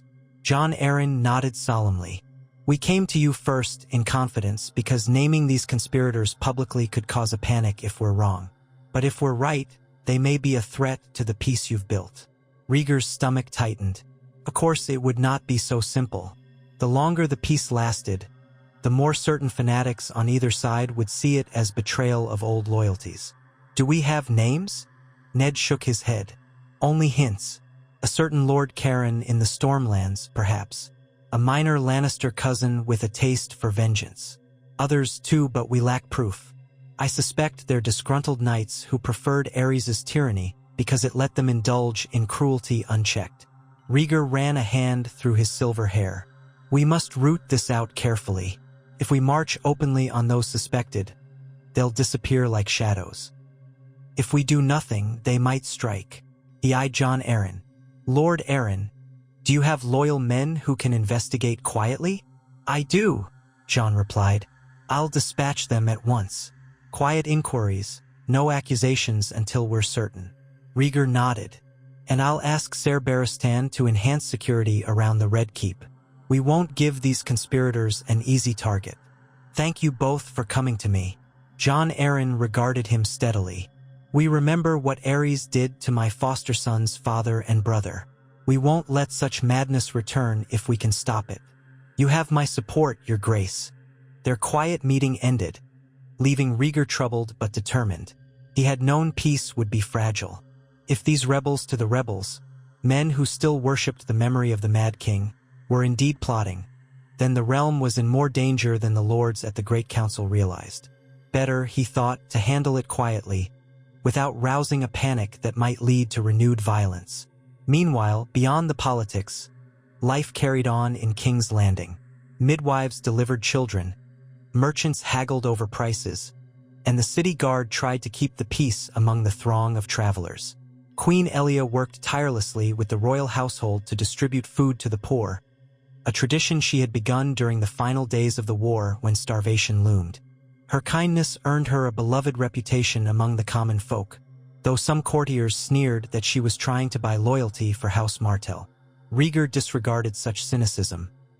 He saw that his wife was trying to ameliorate real suffering in the capital, and he respected her unwavering compassion.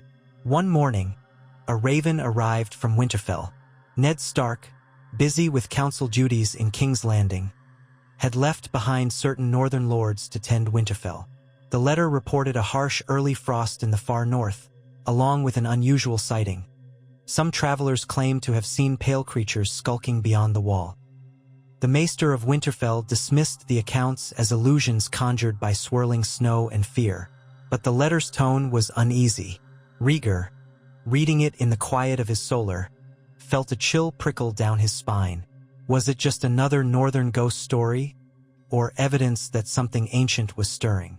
He placed the letter aside and closed his eyes for a moment, recalling the words of prophecy that had once driven him to extremes. The dragon has 3 heads, he had read. The prince that was promised. The coming of the long night. He had once believed wholeheartedly that he was destined to unite the realm against a darkness from the far north. Yet all the prophecy in the world did not change the grinding reality of daily governance.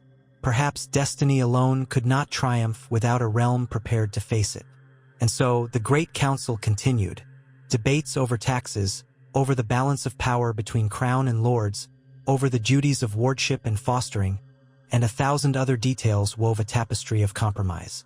Tywin Lannister's iron sense of order shaped the financial and administrative proposals, sometimes clashing with the more lenient impulses of Rhaegar's loyalists. Dornish delegates insisted on recognition of their traditions in inheritance law, refusing to yield on certain points. The Tyrells demanded rights to expand trade routes with Old Town and beyond.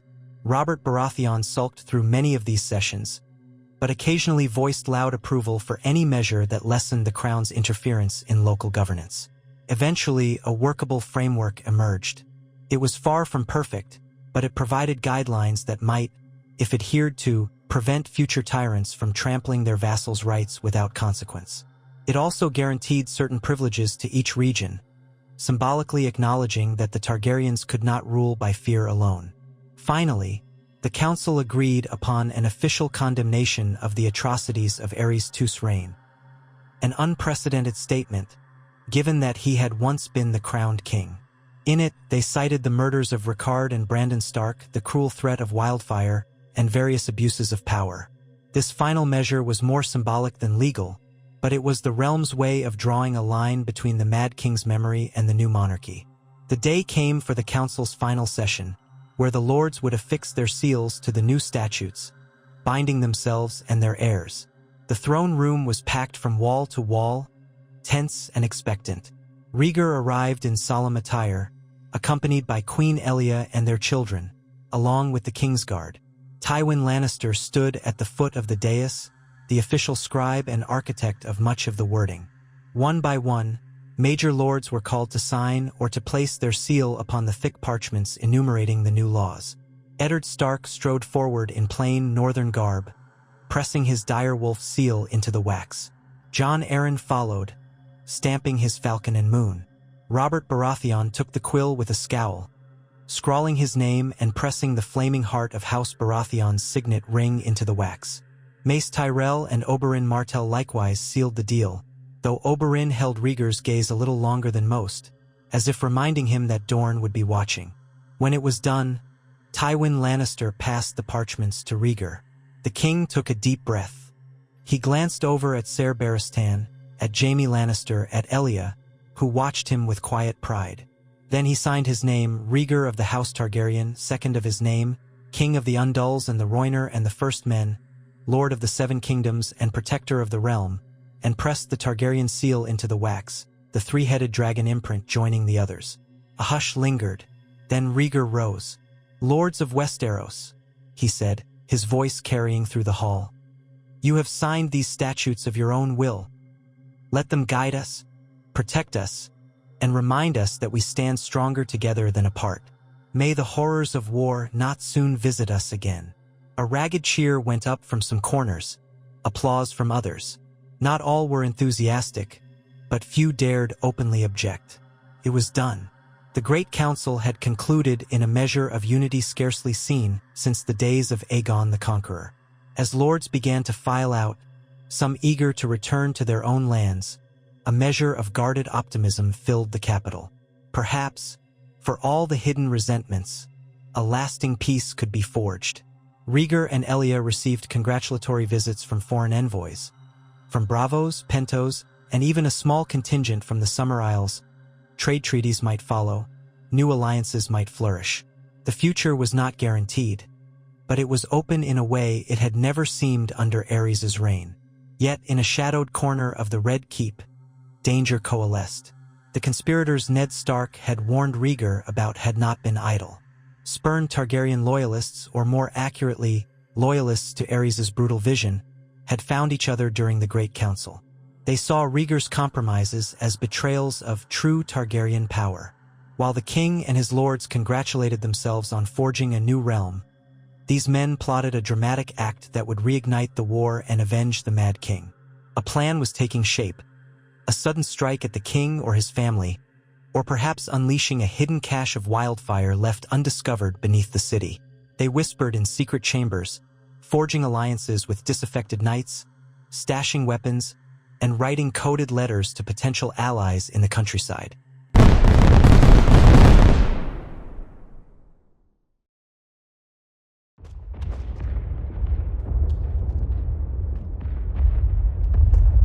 Rhaegar, unaware of the specifics, had only Jon Arryn's vague warnings that something was amiss.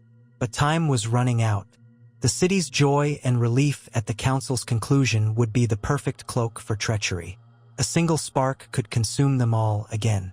In the days that followed, many lords departed King's Landing. They returned to their dominions with a mix of relief and lingering apprehension. Robert Baratheon, as loud as he had arrived, left for Storm's End with his retinue, vowing to resume his hunts and leave the talking to men like Ned. Mace Tyrell orchestrated a grand caravan back to High Garden, while Oberyn and the Dornish returned to Dorne, quietly watchful. Tywin Lannister stayed longer in the capital as Hand of the King, continuing to reorganize crown finances and to keep an eye on the city's mood. Eddard Stark planned to linger a little while, concluding business on behalf of the North before taking the road back to Winterfell. Rhaegar observed them leaving with a sense of mingled hope and worry. He had given the realm a new framework, but would they abide by it once they were beyond the city walls and the watchful presence of the king's power? Only time would tell. If a new threat emerged, Rhaegar hoped the memory of war would deter a quick descent into violence. Yet he could not be sure. Meanwhile, the conspirators had chosen their moment. On a chilly evening, a fortnight after the council ended, Rhaegar and Elia hosted a smaller feast in the Royal Solar for those still in the city, including Ned Stark, Jon Arryn, and several knights of the Kingsguard. The gathering was meant as a friendly farewell to Ned, who would depart for the north in a few days. Wine flowed, but not overly so, and conversation was light, sprinkled with good-natured jests about the endless debates of the council. Rhaegar even plucked at his old silver-stringed harp, playing a soft melody that lulled the room into a peaceful mood. Outside, the wind picked up, rattling the windows. The city's lamplighters moved along the streets, illuminating King's Landing under the shadow of twilight. Somewhere beneath the Red Keep's foundations, in a forgotten storeroom once used by the Alchemists' Guild, half a dozen men gathered. They carried casks of wildfire the king's men had failed to locate, those hidden by Aerys's most secret pyromancers. The conspirators intended to break open one cask in a strategic location, create a diversion, and then, amid the panic, storm the king's solar with crossbows and kill Rhaegar, his queen, and anyone else present. If that failed, they would ignite all the stored wildfire and burn the castle from within, fulfilling Aerys's final vow that they would not survive him. They had no illusions that they would survive the attempt. This was to be a final act of vengeance. They believed it would prove their loyalty to the dead king and restore the fear that House Targaryen was meant to inspire. Unaware of the imminent threat, Rhaegar finished his gentle tune. Ned Stark and Elia thanked him softly. Jon Arryn began telling a story about his youth. Ser Barristan, near the door, inclined his head politely at the lull in the music, then stepped out to see if the guard rotation had changed as scheduled. In that moment, Rhaegar noticed a strange flicker of torchlight in the corridor beyond. A single, ragged scream pierced the castle's hush. Then the door to the solar slammed open. A breathless gold cloak stumbled in, blood on his cheek. "Your Grace." Intruders, armed men. Fire in the lower corridors. Ned Stark shot to his feet, hand already on the hilt of his sword. Jon Arryn looked alarmed, and Elia gasped, scooping up Princess Rhaenys from where she played with her brother on a nearby cushion. Rhaegar's eyes widened, and at once he knew. A final vestige of his father's madness had come to roost. "Barristan," Rhaegar called. Ser Barristan rushed back into the solar, sword half-drawn. The old knight's face was grim. "I've sent men to contain the fire," he said. "But we must secure you, Your Grace." "I will not hide while the castle burns," Rhaegar said firmly. He glanced to Ned Stark. "Lord Stark, help me ensure my children are safe." Ned nodded without hesitation. At once, outside the solar, the corridor crackled with panic. Servants ran with buckets of water. Smoke drifted upward from the lower levels. Gold cloaks and Kingsguard knights hurried about, trying to seal off the flames. The conspirators had set a small blaze using wildfire near an unguarded corner of the castle's foundations. Green flames licked across the stone floors, sending acrid smoke into the passages. A second explosion rocked the hallway, making everyone stagger. Screams erupted. Rhaegar grabbed Elia's hand, guiding her and the children toward a safer route. Barristan and Ned formed a protective cordon, swords unsheathed. Jon Arryn followed, pale but composed. As they rushed through twisting corridors, several crossbow bolts whistled past, embedded in the walls. The conspirators, swathed in dark rags, stepped from a side passage, ready to unleash a volley. Barristan roared a warning, lunging forward with lethal grace. His blade slashed one bowman's chest open before the conspirator could reload.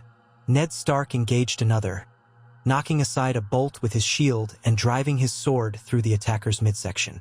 Amid the chaos, one conspirator hoisted a small cask with trembling arms. "For King Aerys!" he screamed, about to hurl the container into the corridor. Green wildfire sloshed inside. Rhaegar's blood ran cold. Without hesitation, Ned pivoted from his slain foe and rushed the man, shield held high. He slammed into him with the force of a charging stag, driving the conspirator back into a corner before the cask could be thrown. The container tumbled from the attacker's grip, crashing to the floor with a wet splatter of green. Ned's eyes widened. If the substance caught even a spark, the entire corridor might erupt. Barristan recognized the danger too. The old knight seized a tapestry from the wall and flung it over the spilled wildfire, hoping to smother any sparks. Meanwhile, the conspirator, dazed, fumbled in his belt for a flint to ignite it. Barristan drove his sword through the man's hand before he could strike a spark. The conspirator shrieked, blood spurting, but the immediate danger was averted. Rhaegar, Elia, and the children kept moving. They had to reach a secure part of the keep, away from the pockets of fire. Behind them, Barristan and Ned subdued the last of the would-be assassins in that corridor. More likely lurked elsewhere. The smell of smoke grew thicker, and the floors trembled as hidden caches of wildfire ignited in the depths of the castle. Alarms rang out across the Red Keep. At last, Rhaegar and his family emerged onto a covered walkway overlooking the courtyard. It was clogged with panicking servants and guards, but the open air allowed them to breathe more easily. The sky glowed a sickly green in places where wildfire flames licked out of tower windows. Rhaegar's heart pounded with a mixture of rage and terror. He had killed his father to prevent exactly this. Now the ghosts of that madness had returned, determined to finish the job. He spotted Jaime Lannister and other Kingsguard members organizing a bucket line, shouting for order. Rhaegar approached them. "Secure the queen and my children," he commanded Jaime. "Take them to the Maiden Vault, stone walls, fewer hidden passages. Guard them with your lives." Elia clung to Rhaegar's arm. "My love, come with us." He gently pried her fingers loose. "I must help ensure this fire doesn't consume us all. Trust me." He kissed her forehead, then ushered her and the children into Jaime's care. Ned and Barristan rejoined him moments later, breathing hard, streaked with soot and sweat. "I've sent men to check for more casks of wildfire," Ned reported. "But it's chaos." Barristan wiped his brow. "We have to contain the flames, or the whole castle might go up." Rhaegar, eyes steeled, recalled the labyrinth of passages beneath the Red Keep. Aerys and his pyromancers had hidden caches in multiple places, but not all had been found. The conspirators must have discovered one or two such caches. If more remained, they could bring down the entire structure. "We'll form teams," Rhaegar said, assertive in crisis. "Ned, you and I will lead men to the dungeons and lower tunnels. See if we can close off or extinguish the sources of fire. Barristan, coordinate with the Watch to evacuate parts of the keep if needed. And call upon any lords still present who can spare men to help. Time is of the essence." They moved swiftly, forging a plan. All throughout the Red Keep, pockets of smoke filled the corridors. Here and there, men and women struggled to contain small fires before they could spread. Some conspirators still lurked, taking potshots with crossbows, but the king's forces outnumbered them significantly. The real danger was the wildfire itself. Rhaegar and Ned descended into a dark stairwell that led to the dungeons. Torches flickered, revealing shadows dancing on the stone walls. They were accompanied by a handful of gold cloaks and two knights, one from House Trant and the other from House Derry. The thick smell of smoke choked their lungs as they went deeper.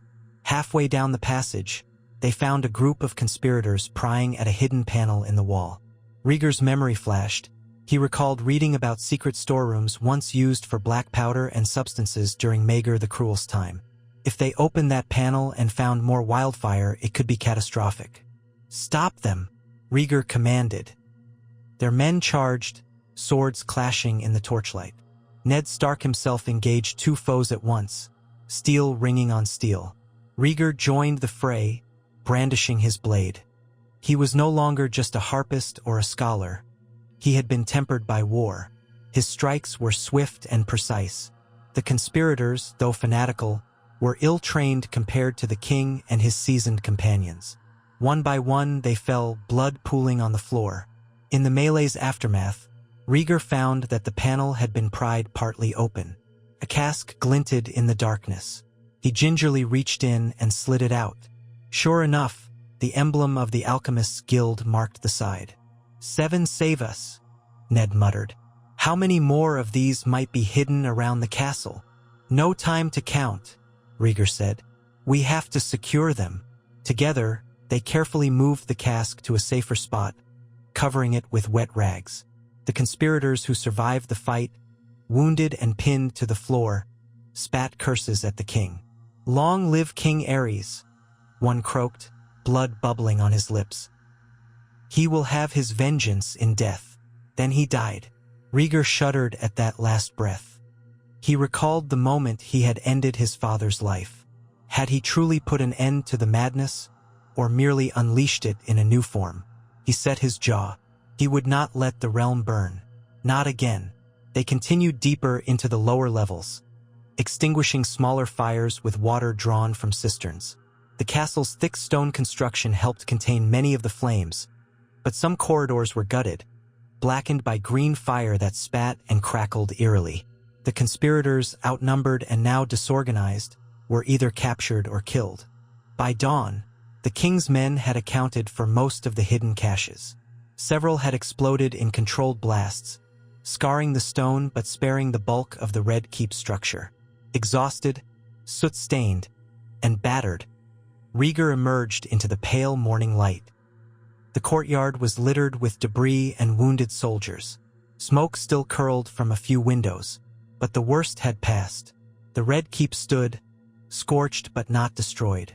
The city beyond had hardly been touched, though rumor of the fires had spread through the streets, causing widespread panic.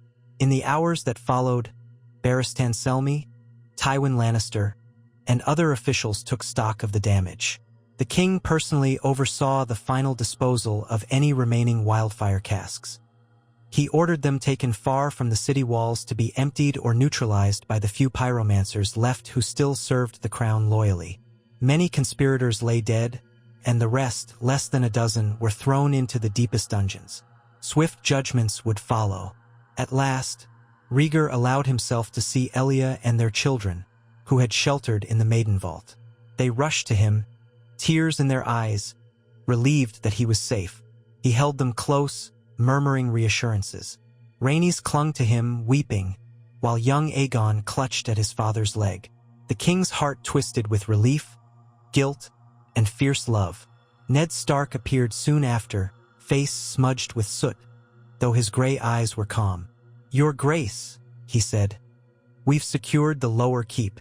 No sign of more conspirators." Rhaegar nodded, exhaling shakily. "Thank you, Lord Stark. You and your men saved countless lives." Ned shrugged. "We did our duty, Your Grace." Then he hesitated. "You risked your life too, and not for the first time, to save the city." The two men exchanged a look of mutual respect. Once they had been on opposite sides of a war that threatened to tear the realm apart. Now they stood side by side, having prevented another tragedy from consuming the capital. Over the next weeks, the Red Keep gradually returned to a semblance of normalcy. Repairs commenced on the scorched corridors, and the odor of smoke gradually faded. Of the conspirators captured, some died of their wounds, while the rest faced trial. Under Tywin Lannister's watchful eye, they were interrogated, revealing only bits and pieces of their network. They had acted as scattered cells, fanatically devoted to Aerys' memory. A few had ties to minor Stormland lords, some to distant cousins in the Westerlands. None implicated any major lord directly, though it was possible that wealth or encouragement had flowed to them in secret. In the end, Rhaegar presided over a grim session where the surviving conspirators were condemned to death. "You sought to burn this city in my father's name," he told them, voice resonating in the high stone hall used as a makeshift court. "But your king was mad, and your treason nearly claimed innocent lives.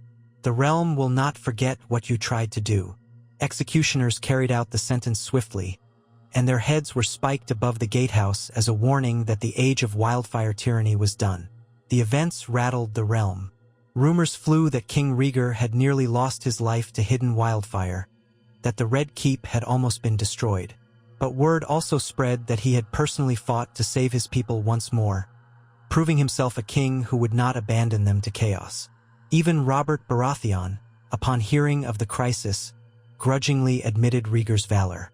"At least the man has the stones to fight for what he calls his new order," Robert told his bannermen. "Better that than cowering behind walls." As for Rhaegar, the attempt on his life hardened his resolve to purge the realm of his father's lingering legacy. He redoubled efforts to find and neutralize any remaining caches of wildfire, establishing an edict that demanded any discovered alchemist stashes be reported immediately to the crown. He also broadened the City Watch's authority to investigate suspicious gatherings. Some whispered that this might lead to tyranny of a different sort, but Rhaegar insisted the intent was to protect, not to oppress. "We have seen what havoc secrecy and fanaticism can wreak," he told the small council. "We must ensure it never happens again." In time, the repairs were finished, and the scorch marks painted over. The Great Council statutes were copied and sent to every corner of the realm, proclaiming the new laws and the condemnation of the Mad King's era. Lords returned to their seats, hopefully to govern more wisely in the aftermath. The scars of the war remained, but so did the memory of how close they had come to absolute ruin. Slowly, the Seven Kingdoms began to breathe again.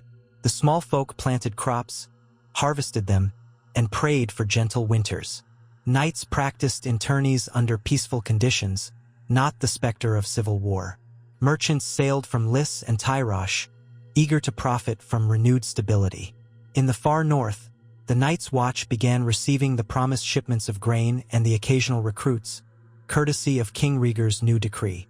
Letters from Castle Black indicated that though many still doubted the old tales, they welcomed the crown's attention. Thus, King Rhaegar Targaryen's reign moved forward, shaped by alliances and tested by conspiracies. He remained the king who had slain his own father, earning both suspicion and reluctant admiration. He was not beloved by all, no king ever is, but his repeated acts to preserve life and maintain peace did win him genuine respect from many. Some called him the Harpist King, weaving new melodies of hope for a realm that had tasted too much bitterness. Others whispered of the Kinslayer King, haunted by the shadow of Aerys's memory. But in the hearts of those who witnessed his deeds, he was the king who had taken the most terrible burden upon himself to spare his people from the flames. In private moments, Rhaegar still found time to strum his harp, to read books of prophecy, and to reflect on the uncertain future. He pondered the possibility of a looming threat beyond the wall, aware that not all illusions of peace would endure if something truly dreadful stirred in the far north. For now, though, the realm was as united as it had been in living memory, certainly more so than under Aerys. Wounds did not heal in a day, but with each passing season, the scars of war faded a little more. Standing on the battlements of the Red Keep one crisp morning, Rhaegar surveyed King's Landing. It was full of life. Fishermen casting nets in the Blackwater, traders haggling in the markets, children chasing each other through winding alleys. The city still bore marks of a near catastrophe, but it stood defiant under the sky. Sunlight glinted on the freshly repaired towers, no longer blackened by green flame.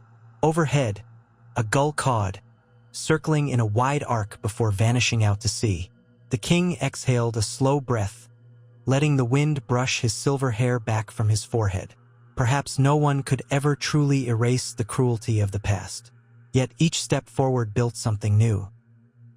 He had prevented a second blazing catastrophe, forging the realm's laws, rallying lords to compromise, and striving to tear out the lingering rot of his father's twisted rule. In the songs of future generations, maybe they would speak of a Targaryen king who sought peace rather than conquest, who used both sword and harp to hold the seven kingdoms together. He did not yearn for personal glory. He yearned for a realm that could face the darkest nights without succumbing to madness. He thought back to the lines of an old prophecy, one he had once believed with every fiber of his being. The dragon has 3 heads.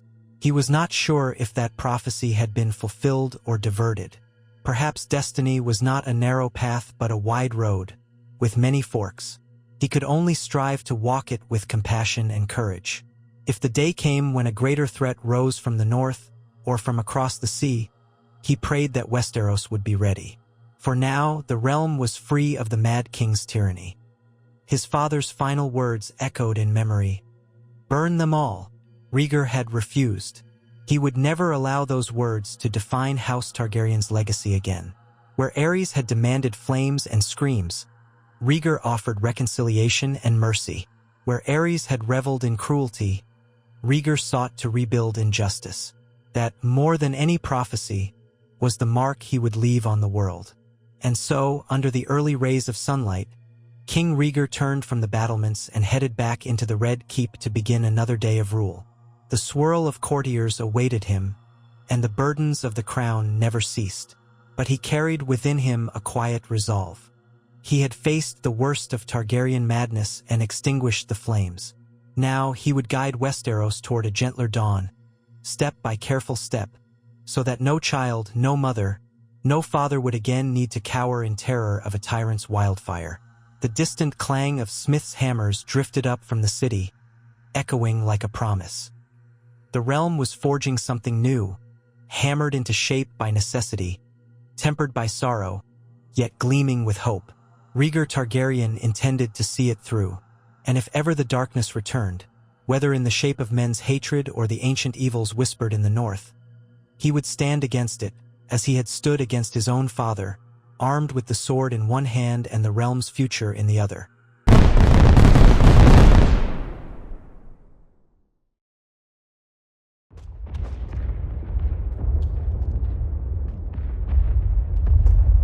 In the weeks that followed the foiled wildfire plot, King Rhaegar Targaryen slept but little. He roamed the Red Keep's corridors at odd hours, ensuring that no smoldering ember of his father's madness remained. Servants and guards alike would find him peering into dusty storerooms, examining old ledgers that listed the Alchemist's Guild's past deliveries, or simply standing in a deserted gallery, gazed distant as if listening for the footfall of ghosts. All through King's Landing, people whispered that the king was haunted, whether by guilt, by prophecy, or by the memory of what nearly consumed the city. No one could say for certain. Yet Rhaegar did not neglect his royal duties. Having survived a second near catastrophe, he seemed more determined than ever to guide Westeros toward stability and peace. Still, the swirl of duty did not end at politics. Inside the Red Keep's private chambers, a new chapter was quietly unfolding. In the final days of King Aerys' life, his queen, Rhaegar Targaryen, had been heavily pregnant. She had remained in King's Landing after Aerys' death, partly out of shock, partly because Rhaegar insisted on protecting her from the chaos of the war's final convulsions. In due time, she gave birth to a daughter, Daenerys Targaryen, on a rain-lashed night that rattled the castle's shutters. The labor proved difficult, and Rhaegar, exhausted by grief and illness, never recovered. She slipped into fever soon after delivering the babe and passed away at dawn, her final breath a broken whisper of names lost to the years. Thus, Daenerys came into the world under tears and storm clouds, with no father to hold her. Aerys' corpse had long since turned to ashes and dust, and with a mother who could only cradle her once. Rhaegar, confronted with this tiny, wailing infant, felt a swell of conflicting emotions. She was, in truth, his half-sister, the last child of Aerys and Rhaegar, and that meant she was his responsibility as king. As he stood at Rhaegar's bedside, gazing at the wrinkled bundle of red-faced new life in the wet nurse's arms, he promised himself that Daenerys would never be used as a pawn for petty cruelties. She was the future of House Targaryen as well, an innocent future untainted by old sins. He named her Daenerys Stormborn, for the wild storm that crashed against King's Landing the night she arrived. From her earliest days, She was fostered in the Red Keep's nursery alongside Prince Aegon and Princess Rhaenys, Rhaegar's own children by Elia Martell. Servants sometimes marveled at the quiet bond that formed among them, as if the three older children instinctively protected the littlest princess whenever they played in the castle's gardens. Elia herself took a kindly interest in Daenerys's welfare, unwilling to let the child grow up friendless. In time, Daenerys would call Elia my lady mother. Though Rhaegar took care that the girl understood who her real parents had been, in all their sorrow and darkness. Viserys Targaryen, meanwhile, barely 10 years old at the time of Aerys' death, had stood at the margins of the realm's tumult. He had been the Mad King's second son, overshadowed by Rhaegar's brilliance and haunted by his father's fits of paranoia. With Aerys gone, Viserys became a prince of uncertain standing. Not the heir to the throne, for that was Rhaegar's place, but still of the blood royal. In the months after the wildfire plot, he was often found skulking in corners, wary of the hush that fell whenever he entered a room. Some courtiers regarded him with pity, others with suspicion. He was the boy who had worshipped Aerys, for Aerys had been the only father he'd known. Fierce, unpredictable, yet possessing that aura of Targaryen power. Now that father was dead at Rhaegar's hand, and Viserys' world had twisted into a shape he scarcely recognized. Rhaegar, mindful of the boy's confusion, tried to be gentle. He offered Viserys lessons in governance, gave him a seat at smaller councils as he came of age, and tried to fill the void of fatherhood with older brother guidance. Yet Viserys sometimes chafed, longing for the grandeur that he imagined Targaryens of old had once held unchallenged. Where Rhaegar strove for conciliation and compromise, Viserys wanted the realm to kneel and pay homage, to remember that the Targaryens had once claimed Westeros with dragons. But no dragons remained, only the old sigil and the storied might of a dynasty in flux. So Viserys learned to keep his yearnings hidden. Most of the time, amid these family dynamics, another child grew up far from King's Landing, in the rugged north. Jon Snow, known in the north as the bastard son of Eddard Stark, remained a mystery to most. Few guessed that his true parents were Rhaegar Targaryen and Lyanna Stark. Fewer still realized that Ned Stark had vowed to keep the boy's identity a secret to spare him from the realm's hostilities. The rebellion might have ended with Aerys' death, but scars endured. Had it become known that Lyanna bore Rhaegar a son, Robert Baratheon's fury might have reignited. Or perhaps it would have further undermined Rhaegar's precarious hold on unity, especially since Rhaegar was already wed to Elia Martell. Either way, Ned believed the child was safest in Winterfell, named Snow, accepted as his own bastard, an act of deception that cost him dearly in rumors but preserved the boy's life.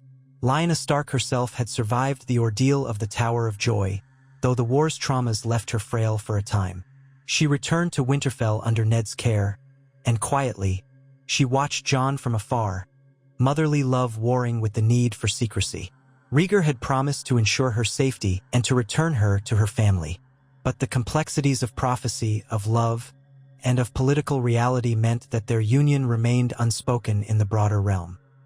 For the sake of peace, they let Westeros believe that Lyanna had simply been a captured maiden, eventually released. Lyanna did not marry Robert Baratheon. That old betrothal was dissolved after the war, leaving Robert free to drown his bitterness in wine. As for Lyanna, she stayed in the north, helping raise Jon in a quiet, understated way that made the boy think of her as an affectionate aunt, never knowing the truth. Thus, the final lineage of House Targaryen and House Stark, Jon Snow, grew up under gray skies and howling winds, blissfully unaware of his parentage. He learned to train with the sword beside his Stark cousins, to follow the old gods by the heart tree, and to yearn for the acceptance he sometimes felt he lacked. Meanwhile, the realm around him moved on, forging a fragile new era of governance under King Rhaegar. Some years passed. Rhaegar's Great Council decrees had taken root, establishing clearer bounds for the crown's power and guaranteeing certain rights for the great houses. Tensions remained, but open conflict did not flare. Trade with Essos expanded, spurred by the relative peace, and many small folk prospered in ways unknown under the Mad King. Repairs to King's Landing continued apace, washing away the scorched memory of wildfire blasts. Lords visited the capital to present homage or disputes, and Rhaegar presided with a measured calm that earned him cautious respect throughout the land.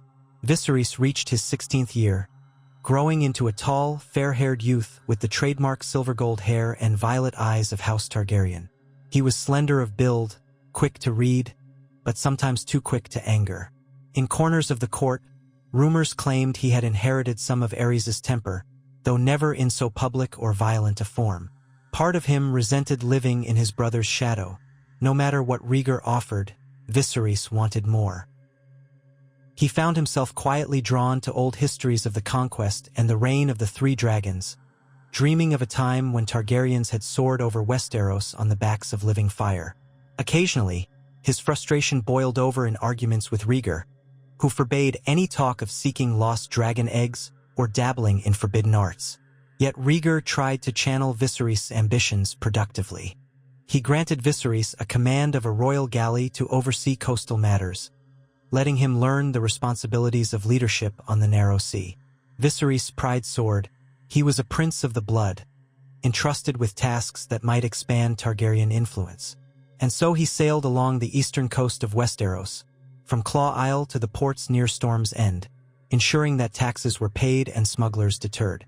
The small folk who dealt with him noted the flicker of arrogance in his smile, but also his willingness to enforce the king's peace. Many wondered if Viserys would remain loyal to his brother's measured rule or if, in time, he might grow restless. Meanwhile, Daenerys Stormborn bloomed in the Red Keep's gardens. Under Queen Elia's gentle guardianship, she became a bright child who listened raptly to the stories of knights and princesses, though she was shy among strangers. By the time she was 7 or 8, she could recite the lineages of the great houses from memory and was noted for her curiosity about the free cities, peppering visiting merchants with questions. She called Rhaegar Brother King, and he in turn doted on her as the last living link to his mother's generation. Sometimes, she rode in a small carriage with Princess Rhaenys or Prince Aegon through the streets, distributing bread to the poor. Other times, she lingered in the royal library, reading about Essos and daydreaming of ships that crossed the summer sea. Daenerys' presence in King's Landing brought the court a sense of continuity. She was sweet-faced and silver-haired, the image of a Targaryen princess from an older age, but untainted by the madness that had plagued Aerys. When she laughed, courtiers relaxed, as though reminded that the old horrors were truly gone. Rhaegar, for his part, made sure Daenerys received an education both courtly and practical. He had learned the hard way that Targaryen privilege without wisdom could spell disaster. So Daenerys was taught not only to sing and dance, but also to consider the needs of the realm's common folk, the intricacies of alliances, and the importance of empathy. At intervals, letters arrived from Winterfell, carried by swift riders who braved the cold. Ned Stark's correspondence was ever respectful. He addressed Rhaegar as Your Grace, and they exchanged notes about strengthening the Night's Watch, about local disputes in the north, and about the health of Ned's household. Rarely did Ned mention Jon Snow, yet each time Rhaegar felt an ache. He knew that Boy was his own flesh and blood, but acknowledging it openly might upset the realm's uneasy balance. For Ned's sake, for Lyanna's sake, he kept the secret, though it weighed on him. Sometimes, Rhaegar asked Vague after the well-being of Ned's bastard nephew, and Ned would reply with curt affirmations that the boy was healthy and strong, growing tall as any Stark, and that was all. One winter, Jon Snow stood in the yard of Winterfell, chest heaving from an early morning training bout. He was nearly 14, his hair dark as a raven's wing, his eyes gray in the Stark tradition. Yet there was an unstark cast to his features, something in the set of his cheekbones, or in the grace with which he moved, that set him slightly apart. He sparred with Robb Stark, who was close in age, while Theon Greyjoy watched with bored amusement. "That was a decent strike," Robb said, panting, as Jon's wooden sword clacked against his own. "You've gotten quicker." Jon only nodded. He wasn't one for boasting. He had to be better than decent if he wanted to keep pace with his noble-born siblings and their proud lineage. Bastard, the yard boys sometimes called him behind his back. But Ned Stark treated him kindly, as did the Lady Catelyn in her measured, distant way, her courtesy never quite masking a certain coolness. Lyanna, though called Aunt by all, was the warmest with him, often offering a ruffle of his hair or a quiet smile that soothed his doubts. Jon turned to find Lyanna watching from the covered walkway, cloak drawn tight against the chill. She gave him a small, encouraging nod. He responded with the faintest grin, lifting his sword. The north might be bleak, but he found comfort in the sense of belonging Winterfell gave. He believed himself Ned's blood, and that was enough. Still, he had questions about his mother, about the circumstances of his birth, and no one offered him clear answers. Perhaps he would never learn the truth. That winter brought heavier snowfall than usual. The road south became impassable for weeks. Reports from the wall grew more frequent, with the Night's Watch expressing gratitude for the resources Rhaegar had mustered. Lord Commander Corgyle, an aging Dornishman, sent word that wildling raids had abated but warned that strange sightings plagued the far north. The watchers in the high towers glimpsed odd shapes moving at night, though none could confirm what they were.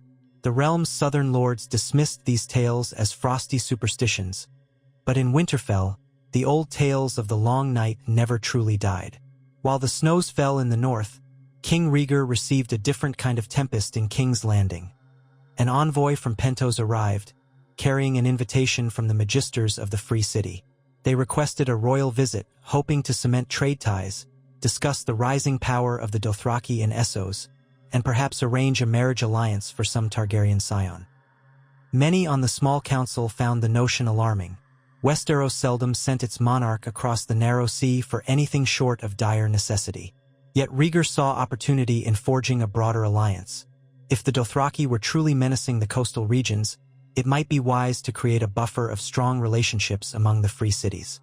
Elia Martell, now a queen of many years, cautioned him to be selective in trusting these magisters.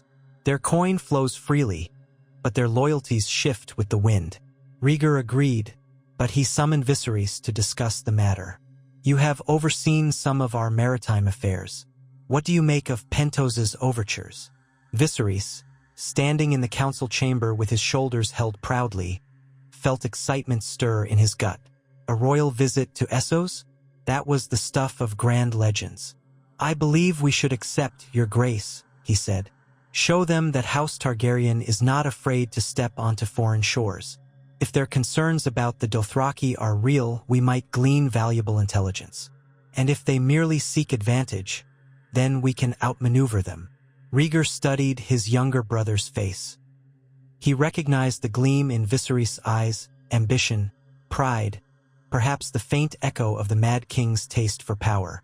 But as yet, it was tempered by the desire to impress Rhaegar. Very well, Rhaegar said quietly. I will not go myself, for the realm needs its king. But I will send you as my envoy, with a proper retinue. Gather your ships and men. Be mindful that you represent Westeros, not just the Targaryen name. Viserys exhaled, barely containing a grin. Yes, your grace, I will do you proud. So, early in the next year, Viserys Targaryen sailed across the narrow sea with a small fleet. Lords from the Crownlands, sworn knights, a few members of the King's Guard, and a modest train of courtiers accompanied him. Gossip abounded at court. Would Viserys return triumphant, forging new alliances? Or would he let slip his frustration at Rhaegar's moderate rule and become entangled in Essosi scheming? Rhaegar offered his brother the benefit of the doubt, hoping that travel might broaden the young man's perspective. Daenerys, only 9 at the time, watched her older brother depart with wide eyes.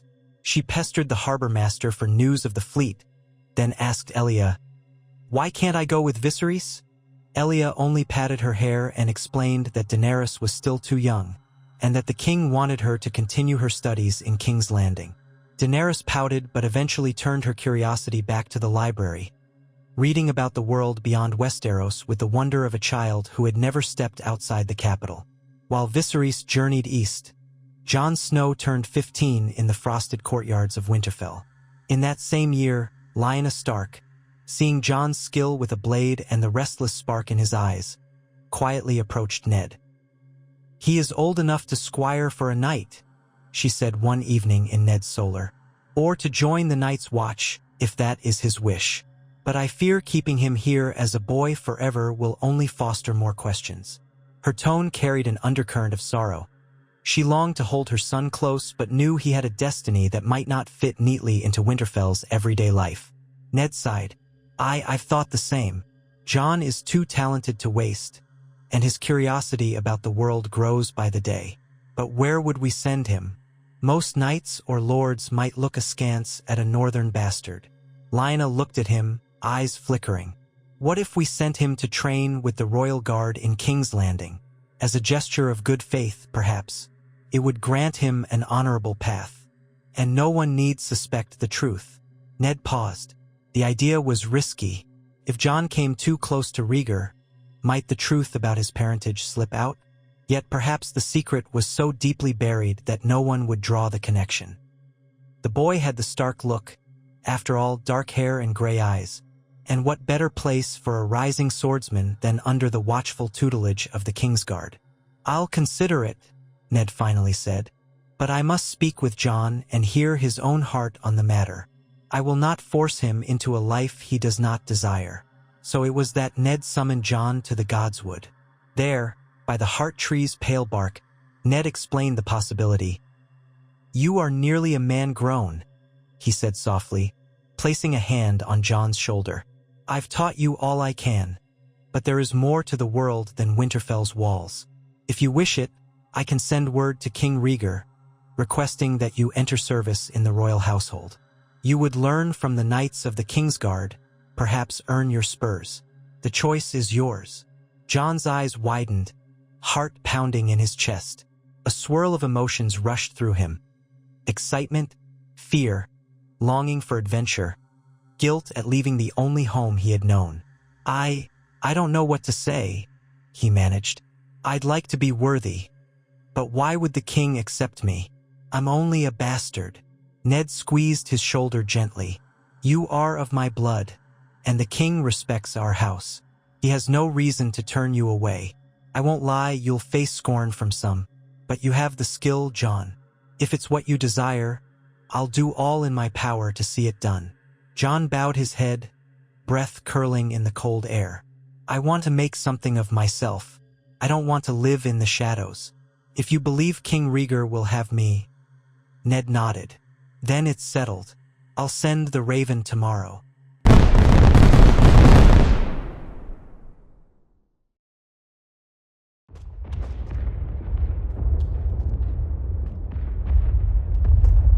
In King's Landing, the raven arrived at dawn. Rhaegar read it in his solar while Elia drank her morning tea, and Daenerys played with Prince Aegon's old wooden swords in a corner. The letter was brief, asking if the king would permit Jon Snow, a ward of House Stark, to serve in the royal household for martial training. Ned's words were polite yet frank. Rhaegar's heart quickened. He recognized that name. Jon Snow, the boy whose existence he had only glimpsed through coded hints. His son. Though Rhaegar had never met the lad, he felt a strange swirl of relief. Perhaps it was time, at least in some small way, to see him. Yet he could not simply proclaim the boy's parentage. All of Westeros believed Jon was Ned's bastard. Even Robert Baratheon, though now half adrift in his own dissipations, might react poorly if old suspicions arose. So Rhaegar maintained the facade. He penned a reply himself, granting permission and extending an official invitation. "Let Jon Snow come to King's Landing, that he may learn knightly virtue and swordcraft from the Kingsguard." Rhaegar sealed it with the Targaryen sigil. After a moment's hesitation, he added a line. "It would honor us to welcome a son of your house, dear friend." Carefully vague, yet an olive branch. Within a moon's turn, Jon Snow arrived at the Red Keep, escorted by a small northern retinue. He marveled at the city's sprawl, the unfamiliar smell of brine and sewage, the clangor of the streets. He tried not to gape at the high red walls of the castle or the gleaming helms of the gold cloaks. When he first beheld King Rhaegar in the throne room, a tall, silver-haired figure with an aura of quiet authority, Jon felt an odd tug in his chest, a mixture of awe and recognition, yet he dismissed it as nerves. Rhaegar greeted him with formal courtesy, commending the North's dedication to honor. Jon knelt, conscious of the gazes of courtiers. He noticed a young princess peering from behind a column. Silver-haired, not much younger than himself, and wide-eyed with curiosity. That was Princess Daenerys, he realized, though she slipped away before he could glimpse more. So Jon's life in King's Landing began. He was assigned a small chamber near the training yards, given decent clothes and arms, and placed under the mentorship of Ser Barristan Selmy and Ser Jon Darry, two of the finest knights at court. At first, some courtiers sneered that a northern bastard might never adapt to southern ways. But Jon's earnest humility and growing skill at arms won him quiet respect.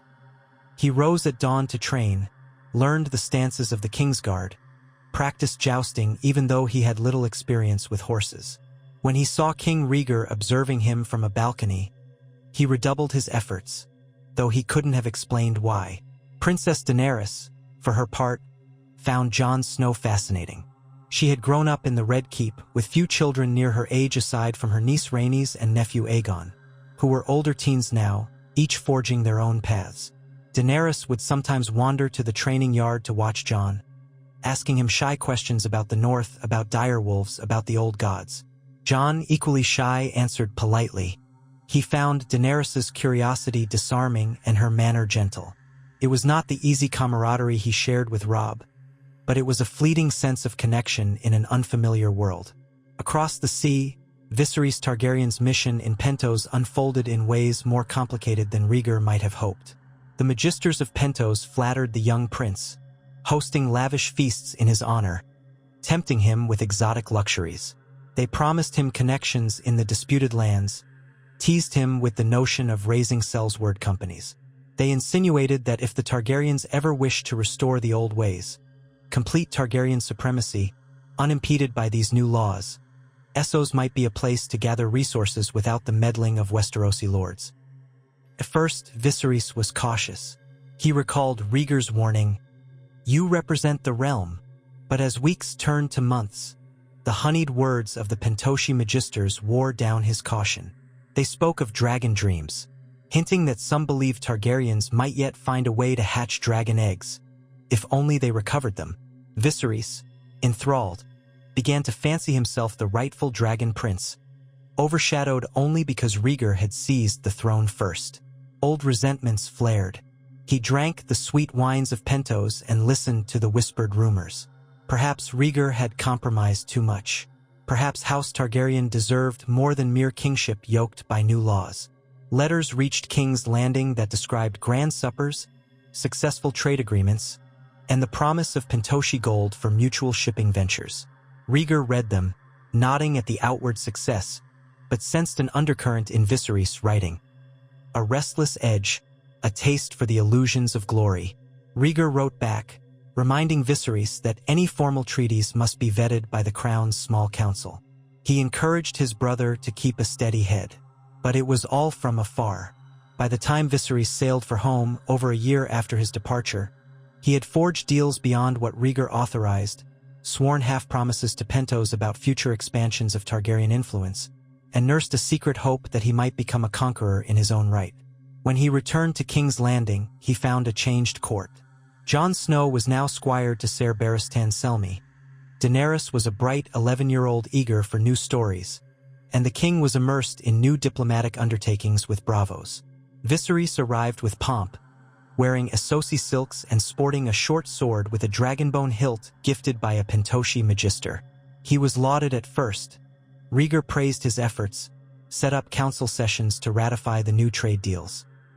But tensions surfaced when it became clear that Viserys had overstepped, promising levels of alliance or concessions that Rhaegar would not endorse. A mild argument flared in the small council. "You were meant to negotiate trade, not pledge away half our shipping lanes," said Rhaegar, standing with quiet sternness at the head of the table. Viserys' face flushed. "You gave me a fleet, told me to act in the Crown's name. I did as I saw best. The Pentoshi demand reciprocity. They will not invest their coin unless we match it. There is a difference between negotiating in good faith and binding the realm to open-ended deals," Rhaegar countered.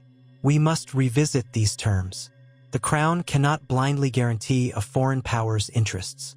Viserys felt the eyes of the council upon him. Tywin Lannister's cool gaze, Varys's watchful smile, Elia Martell's calm disapproval. It stung his pride.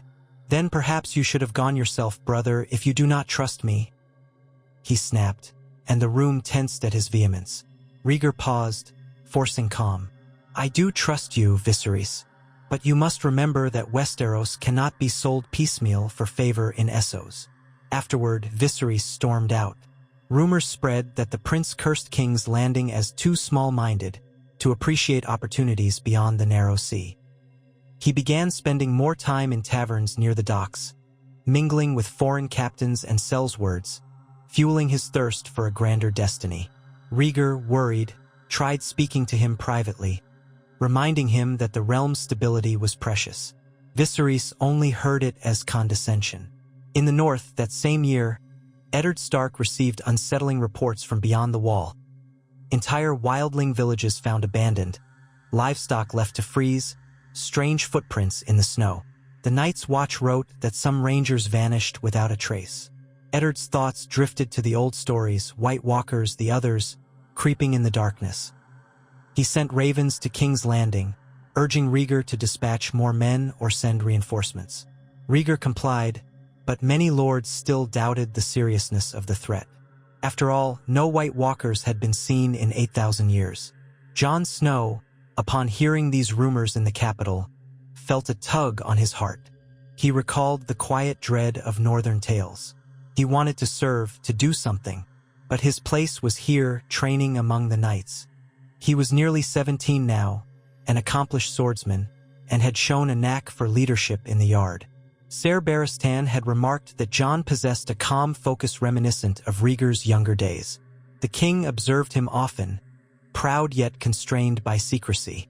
On a few occasions, Rhaegar even sparred with Jon privately, giving the boy pointers that left him confused by the king's surprising warmth. Daenerys sometimes spied these sessions, giggling from a hiding place. She found something poetic in the king crossing blades with a northern ward, not knowing the deeper truth. Yet amid these daily rhythms, trouble brewed. Viserys' resentments hardened. He gathered about him a small circle of malcontents, lesser knights who had lost prestige under Rhaegar's reforms, Essosi mercenaries passing through the capital, and a few old Targaryen loyalists who still loathed that Rhaegar had killed his sire. Though Viserys had no intention of openly overthrowing Rhaegar, he knew he lacked the power. He longed to break free of what he saw as suffocating constraints. In drunken moments, he muttered about retrieving the last dragon eggs, rumored to lie hidden in old vaults, or forging a secret alliance in Essos that would let him stand as more than the king's overshadowed brother. Daenerys, too young to fully grasp the politics, sensed only that Viserys had grown colder toward her. He would no longer smile at her questions, nor invite her to see the exotic gifts he had brought from Pentos. When she asked him once about dragons, he snapped, "Be quiet, child. You know nothing of what it means to be the blood of the dragon." She fled in tears. Rhaegar, on hearing this, confronted Viserys, who sneered and left without apology. A new rift was forming in House Targaryen. Elia Martell and many of the small council noticed, but Rhaegar hoped it was a passing phase. He had too many other concerns. The rumblings in the north, trade negotiations with Bravos, the daily administration of a realm still forging its identity under the new laws. The final straw came when a Bravosi envoy arrived in King's Landing with news that certain Pentoshi interests had attempted to sabotage Bravosi shipping, apparently in line with clandestine assurances from a Targaryen prince. The king's small council erupted in alarm. Rhaegar pressed for answers, and though Viserys denied direct involvement, the details pointed suspiciously his way. Furious, Rhaegar commanded a thorough investigation, culminating in revelations that some of Viserys' associates had indeed tried to undermine Bravosi trade to give Pentos an advantage. The young prince insisted he had been ignorant of the sabotage.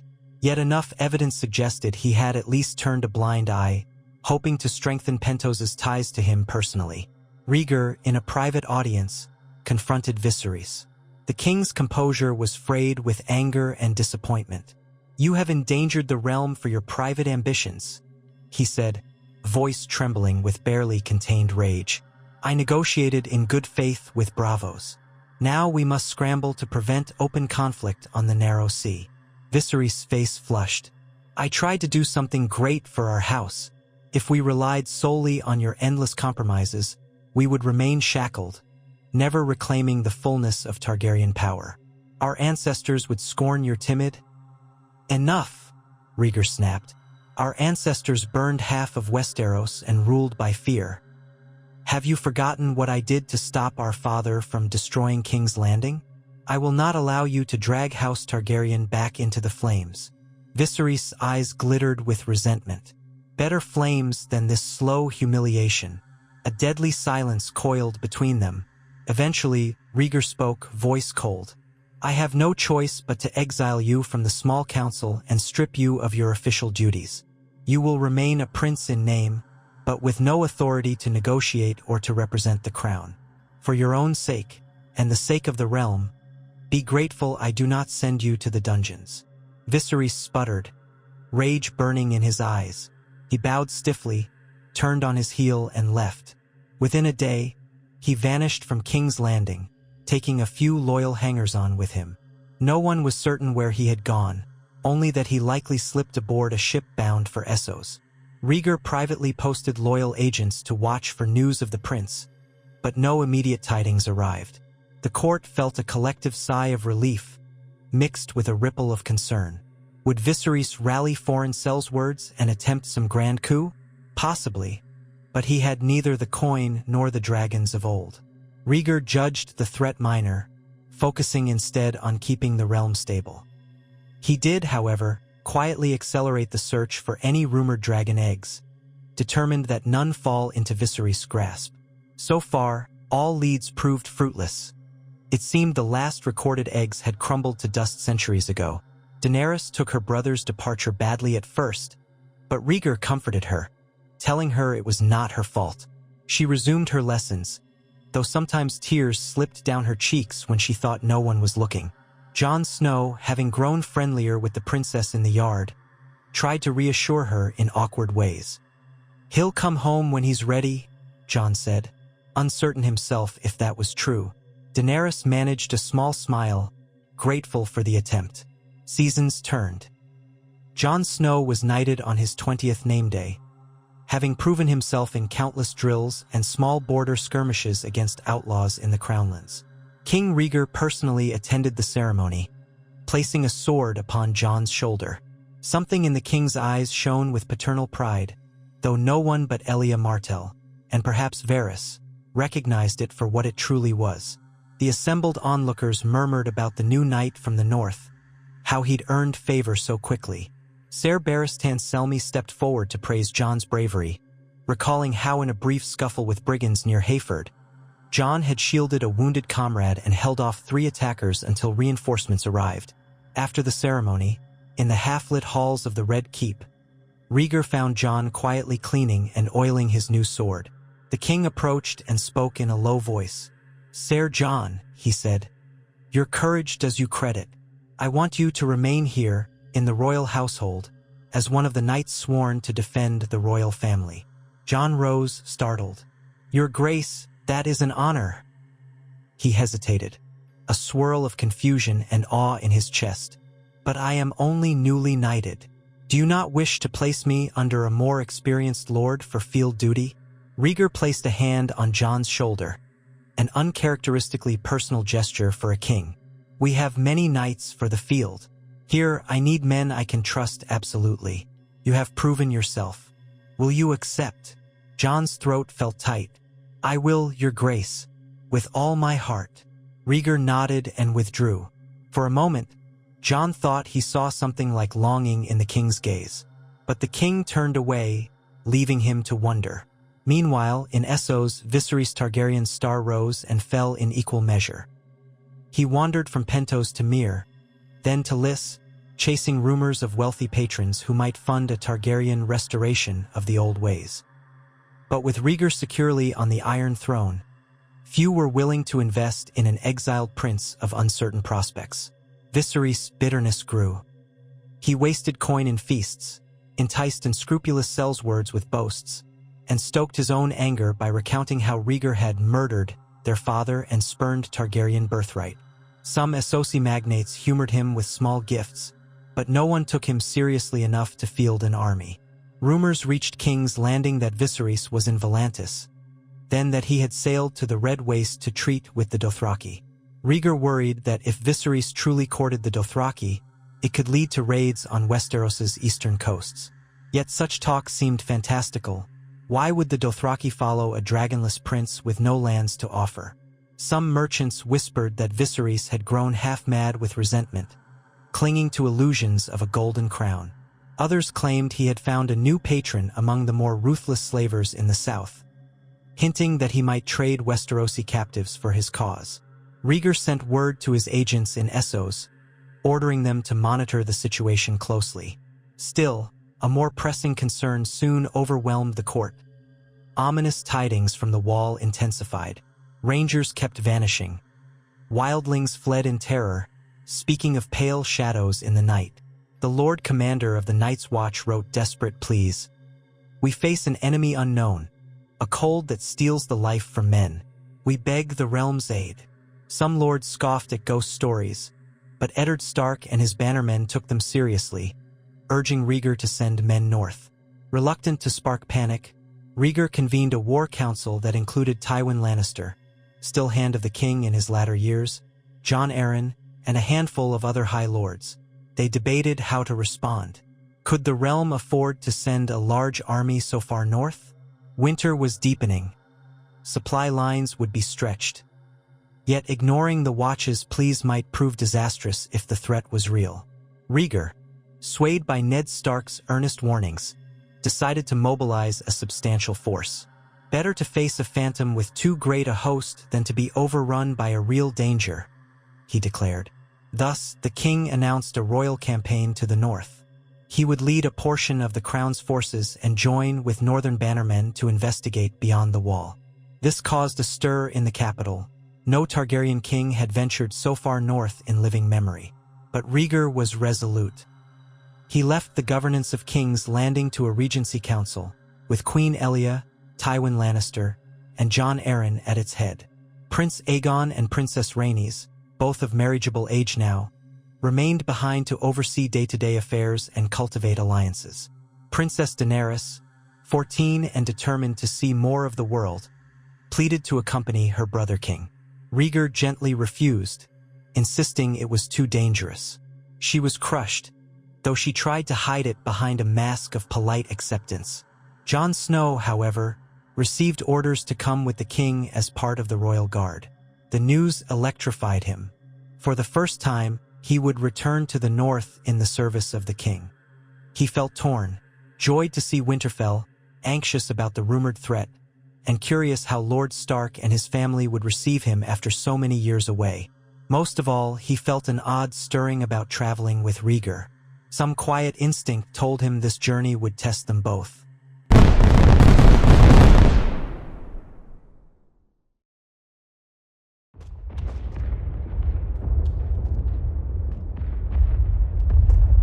The royal host departed King's Landing in a grand column of mounted knights, foot soldiers, and supply wagons.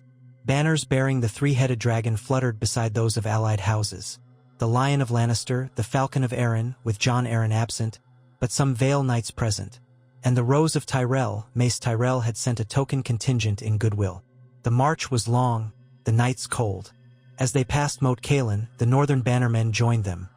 A large Stark contingent led by Ned Stark himself, along with bannermen from Mormont, Umber, Karstark, and others. Rhaegar greeted Ned with a warm clasp of arms. Jon stood behind the king, silently watching the man he had called father all his life, though he never spoke that name aloud. At Winterfell, Lyanna Stark emerged to greet the king, her face a mixture of complex emotion. She curtsied formally, though Rhaegar took her hand, recalling the closeness they once shared. Jon, part of the king's retinue, felt a peculiar shiver. He had not seen his Aunt Lyanna in so many years. She embraced him, calling him my brave nephew. But for a split second, he sensed something deeper, something in the way her eyes gleamed with unshed tears. The next day, Rhaegar conferred with Ned and the Northern Lords. Scouts from the Night's Watch described sightings of dead men walking, of wights and eerie creatures in the haunted forest. Rhaegar listened gravely, deciding they must see for themselves. The combined host advanced to Castle Black, where the Night's Watch lined the battlements to greet the king. The black-clad brothers looked weary, hardened by fear. The Lord Commander, gaunt and white-haired, explained that beyond the wall, entire wildling clans had disappeared or been found butchered, as if by ice itself. Despite the misgivings of many southern knights, Rhaegar insisted on leading a ranging party beyond the wall. "If there is truly a threat, I must witness it," he declared. Ned and his bannermen agreed. Starks did not shy from their duties, and the North had always stood as the first bulwark against winter's horrors. Jon Snow volunteered without hesitation, along with some of the King's Guard. The host at large would remain in reserve near Castle Black, ready to follow if trouble stirred. It was deep winter in the far north, the land a ghostly white expanse. They rode in heavy furs, breath misting in the icy air. The wildling trails led through silent forests where the trees stood draped in hoarfrost. At times, the wind howled, a lonely lament that set even seasoned warriors on edge. Daylight was pale and fleeting.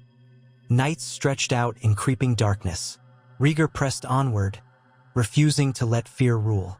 For days, they found nothing but abandoned camps, the ground littered with half-buried bones.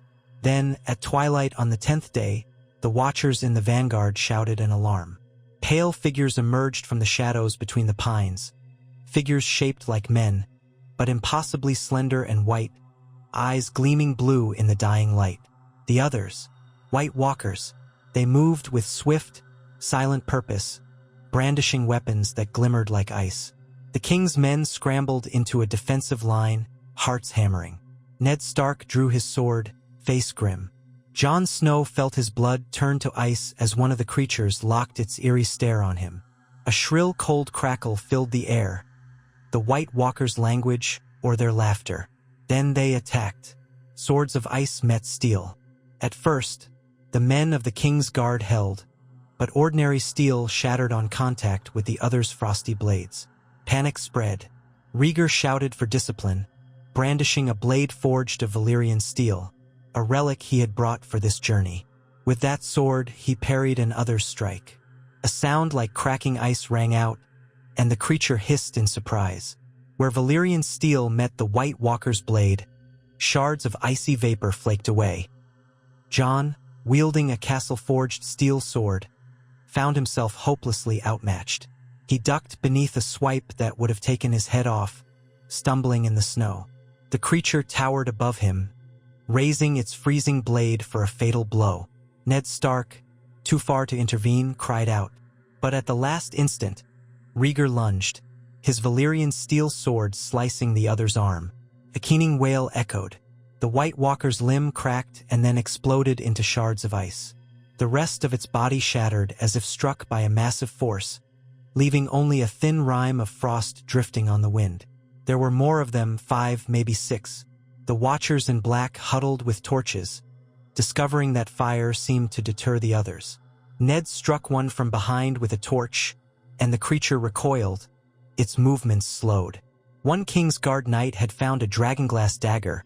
The Watch had a small supply, thanks to ancient lore. He drove the obsidian into another White Walker, which shrieked and dissolved into a swirl of ice crystals. The men realized, amid the terror, that dragonglass and Valyrian steel could kill these unnatural foes. The fight was brief but harrowing. 3 men died, their throats slashed by chilling blades, their blood freezing before it even soaked the snow. Another was wounded with a glancing blow that left frostbite creeping up his arm. But the others, seeing 2 of their own destroyed, retreated into the swirling darkness, dissolving into the night as if they had never been there. Breathing heavily, Rhaegar and Ned stood amid the churned snow. Jon rose shakily, staring at the place where the White Walker had shattered. Men muttered prayers to the Seven or to the old gods, eyes wide with fear. It was real. The ancient enemy had returned. Rhaegar's face set in grim determination. We have our proof. The realm must unite. This is no phantom threat. The living must stand together, or we shall all fall in an endless night. Ned nodded, pallid but resolute. Winter is coming, he said quietly. In truth, it's here. They returned to Castle Black with their fallen and wounded, the cold wind howling behind them like a warning. At once, ravens were dispatched to every corner of Westeros. The others have returned. We must prepare. Dragonglass and Valyrian steel can kill them. All must rally to the wall to defend the realm. So read the king's urgent plea. The ravens flew across the land. Some lords scoffed at first. Foolish superstition, they said. But others, swayed by the king's eyewitness account, began gathering men. Eddard Stark readied the north. Queen Elia and Prince Aegon in King's Landing called the banners of the Crownlands. The Tyrells in the Reach debated how many men to send. The Lannisters, guided by Tywin, recognized the strategic necessity. If the crown fell, no one would remain to safeguard the West. Even Robert Baratheon, from Storm's End, sent word that he would march north, though grumbling all the while. The Great Council's framework, ironically, gave Rhaegar enough authority to coordinate a realm-wide defense, something that might have been harder to do if the lords had still seen the crown as a tyrannical, solitary power. Dragonglass, once a curiosity, was mined on Dragonstone in a frenzy, shaped into arrowheads and spear tips. Any Valyrian steel sword in the realm was summoned north. Lords rummaged through dusty vaults, rediscovering ancestral blades. The king promised gold bounties for any old blade that might be found, hoping to put them into the hands of capable warriors. In the Red Keep, Daenerys was haunted by the news that her beloved brother king faced an enemy of ice. She pressed Queen Elia for updates, pacing the halls with worried eyes. Elia told her gently, "The king is strong, and the realm stands behind him. He will prevail." Yet no one truly knew if the living could withstand the tide of darkness. As the snows deepened and the nights grew longer, a great host assembled at the wall. Tens of thousands of men, from lords to small folk volunteers, from Stormlanders to Westermen to Reach Knights, all stood beneath their banners. The banners might never have mingled had Rhaegar not spent years forging alliances and preventing civil war. Now, with the White Walkers stirring, they had no choice but to unite. Rhaegar, standing on the ramparts beside Ned Stark and Jon Snow, gazed upon the vast encampment stretching across the northern plains. Torches glimmered in the dusk, a feeble mirror of the stars above. Snow pelted the land as scouts ventured into the haunted forest. Some never returned. Others came back wide-eyed, whispering of an army of the dead. Then, at last, the others advanced in force. A legion of pale figures drifting across the wastes, accompanied by wights, reanimated corpses of wildlings, rangers, and beasts. The clarion call went out. The living formed ranks behind the wall, setting up a defensive perimeter. Archers readied dragonglass arrows, swordsmen gripped Valyrian steel if they had it, and others prepared torches and wildfire casks. Rhaegar stood at the forefront, resplendent in black armor inlaid with rubies, a Valyrian steel sword in hand. Ned Stark was at his side, ice, the Stark ancestral blade, newly reforged with dragonglass edges. Jon Snow, a knight in the king's personal guard, clenched the hilt of a lesser Valyrian blade gifted to him by Rhaegar before the battle. His heart pounded, but he was determined to protect the realm he loved, and, unknowingly, the father he had never known as such. When the others swept in, a chill beyond mortal winters engulfed the field. Frost crackled underfoot, breath froze in men's beards, horses whinnied in terror. The wights came first, a churning mass of unliving flesh, eyes glinting blue with unnatural light. Archers loosed flights of dragonglass arrows. Many wights collapsed and shattered, but more kept coming. Then the White Walkers emerged like phantoms, tall and gaunt, their ice blades slicing through the night. The defenders braced for the final trial. At the center of the line, Rhaegar clashed with a White Walker champion whose every strike threatened to freeze the king's sword arm. Sparks of frost and black steel lit the gloom. Rhaegar parried with skill, calling out for the men to hold. Ned Stark led a flank charge, driving Whites back with waves of torch-bearing warriors. Jon Snow fought near Rhaegar, stepping in when another tried to flank the king. Their swords sang with the eerie ring of steel on ice. Jon struck an other's blade, cracks of frost rippled, but he needed another blow to finish it. Rhaegar whirled, delivering that blow. The other exploded into a storm of icy shards, swirling away in the wind. All across the field, similar battles raged. Valyrian steel or dragonglass turned the tide. Yet the living paid a heavy price. Men screamed as White Walker blades cut them down, leaving corpses that sometimes rose moments later as whites if they died under the Walker's magic. Only fire or immediate destruction of the bodies prevented that horror. Robert Baratheon, bellowing oaths, smashed whites with his warhammer, though he had no special weapon for the walkers themselves. Tyrell knights formed tight spear lines. Jabbing with dragonglass-dipped pikes, Lannister men-at-arms unleashed casks of wildfire, creating searing green flames that devoured the undead. The night became a tapestry of swirling snow, flaming arcs, and the ghastly shrieks of unnatural foes. Slowly, the living gained ground. The White Walkers, unprepared for such a concentrated force armed with the correct weapons, began to withdraw. Some tried to vanish into the darkness, but the Watchers in Black, better prepared this time, circled around with flares and torches. One by one, the others found themselves cornered. A final confrontation took place amid a ring of torches and bodies. Rhaegar, Ned, Jon, and a handful of seasoned knights faced the White Walker chieftain, a being taller than the rest, cloaked in swirling frost, eyes blazing with ancient malice. The ground underfoot turned to slick ice. Rhaegar, sword raised, advanced, not flinching from the bitter cold that gnawed his flesh. The chieftain struck with inhuman speed, forcing Rhaegar back a step. Jon darted in, blocking a second blow that would have severed the king's leg. Their swords hammered the icy blade, cracks webbing across it. Ned lunged from the side with ice, slicing into the chieftain's flank. A shriek tore the night, and the White Walker whirled, smashing Ned aside. Before the creature could deliver a killing stroke, Jon slid in, thrusting his Valyrian steel upward into the walker's chest. The blade lodged deep, crackling with frost. The chieftain's face contorted in silent fury. Then its entire body burst apart into a million shards of ice, swirling away like snow in the wind. A stunned stillness fell. The others were gone, their host broken. Dawn's light crept over the horizon, revealing a battlefield littered with corpses that did not stir. The Whites had collapsed once their White Walker masters were destroyed, leaving only husks. Men wept with relief, with horror at the cost. Rhaegar, panting and numb with cold, placed a hand on Jon's shoulder, wordless gratitude in his eyes. Ned Stark, bruised but alive, joined them. Around them, battered knights from every corner of the realm took stock of who had survived and who had not. But they had won. In the aftermath, Rhaegar ordered the dead burned.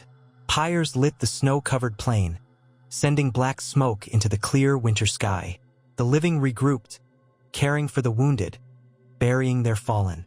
Ravens flew across Westeros to announce the victory. The others had been driven back, their immediate threat ended. Yet all knew the Watch must remain vigilant.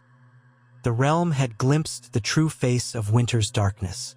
Only unity and the proper weapons had saved them. As the pyres burned, Rhaegar stood with Ned and Jon, gazing into the flames. The king spoke softly. "I once believed my father's madness would be the greatest threat to this land. I never imagined we might face an enemy from the darkest legends. Yet here we stand." Ned nodded solemnly. "We owe our survival to your leadership, your grace, and to the bravery of many. My father and brother died to a mad king. I never thought I'd see a Targaryen king defend us from death itself. Yet you have." Jon Snow felt the heat of the flames on his face. Something churned inside him, a longing to ask the king why he showed him such favor, why there was a strange warmth in his gaze. But he pushed it aside. He had done his duty. That was enough. Rhaegar turned to him. "Sir Jon, you saved my life more than once. I am In your debt. There was a catch in his voice, but he masked it. We must see that the Night's Watch is strengthened further. This threat could return in another generation. Jon bowed his head. I will serve your grace, in whatever way you need. Ned placed a hand on Jon's shoulder. He is a credit to the North, and to you, sire, Ned said softly, a careful emphasis in his tone. Rhaegar understood the unspoken meaning. Perhaps, in time, they would tell Jon the truth. But for now, the realm's fragile peace still required secrecy. Robert Baratheon lurked among the survivors, battered but alive, and old grudges might die hard if the truth of Rhaegar and Lyanna became known. Thus, they returned to Winterfell amid the cheers of men who had braved the long night's harbingers and emerged victorious. The realm, newly bonded by shared sacrifice, seemed to have transcended the old rifts of the Targaryen War. Even Robert Baratheon, half frozen and nursing a broken rib, grunted grudging respect for Rhaegar. Maybe the silver-haired bastard is worth something after all, Robert muttered, raising a cup to the king when the mead was passed. The victory feast at Winterfell was somber but resolute. They had faced a horror beyond politics, and for once, they had stood as one. In the spring that followed, news spread that Viserys Targaryen had been sighted in Slaver's Bay, consorting with wealthy nobles. Some whispered he sought a Dothraki call to invade Westeros, exploiting its post-battle exhaustion. But such a plan seemed foolish. Westeros was more united now than it had been in decades, and the Targaryen name no longer guaranteed loyalty, especially after the realm had seen Rhaegar's leadership. For now, Rhaegar merely instructed his agents in Essos to monitor Viserys, ready to act if he threatened the realm's security. He would not chase him. If the boy wanted to live in exile, so be it. Back in King's Landing, the king returned as a hero. He had led the realm against a threat out of legend and won. Cheering crowds lined the streets. Daenerys, eyes brimming with relief, raced to greet him at the Red Keep gates. She had grown taller in his absence, a willowy figure with silver-gold hair, wearing a gown of midnight blue. She embraced Rhaegar, tears slipping down her cheeks. I was so afraid, she whispered. Afraid you wouldn't come home. He stroked her hair gently, promising he would never abandon her or the realm. Jon Snow, riding behind the king, found the southern warmth disorienting after the frozen wastes. He took up his station as a knight of the royal guard, uncertain how to feel about the crowd's cheers. He had risked his life alongside them, but he was still an outsider to many.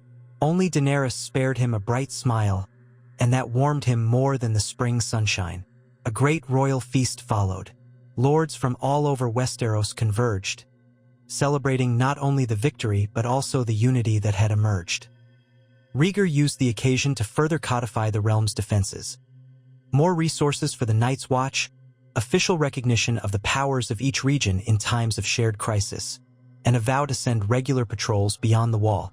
The memory of the battle and the shattered White Walkers was still fresh, so none dared object. In quiet corners, some wondered if now, at last, Rhaegar might set aside the old secret about Jon Snow.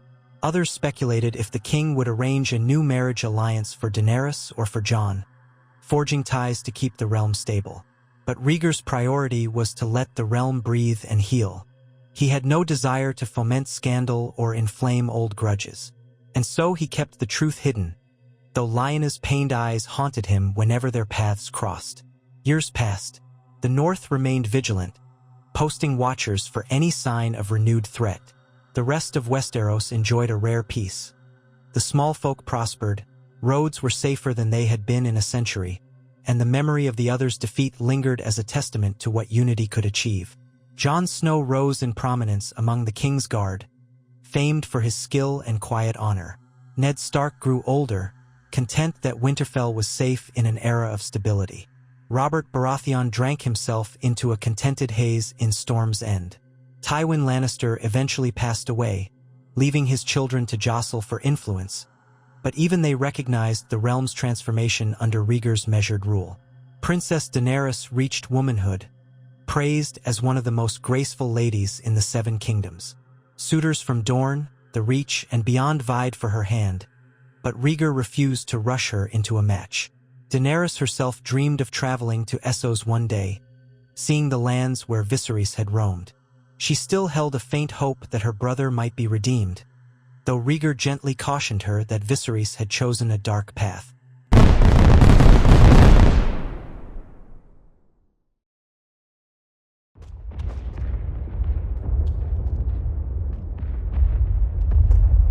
Eventually, the question of succession arose.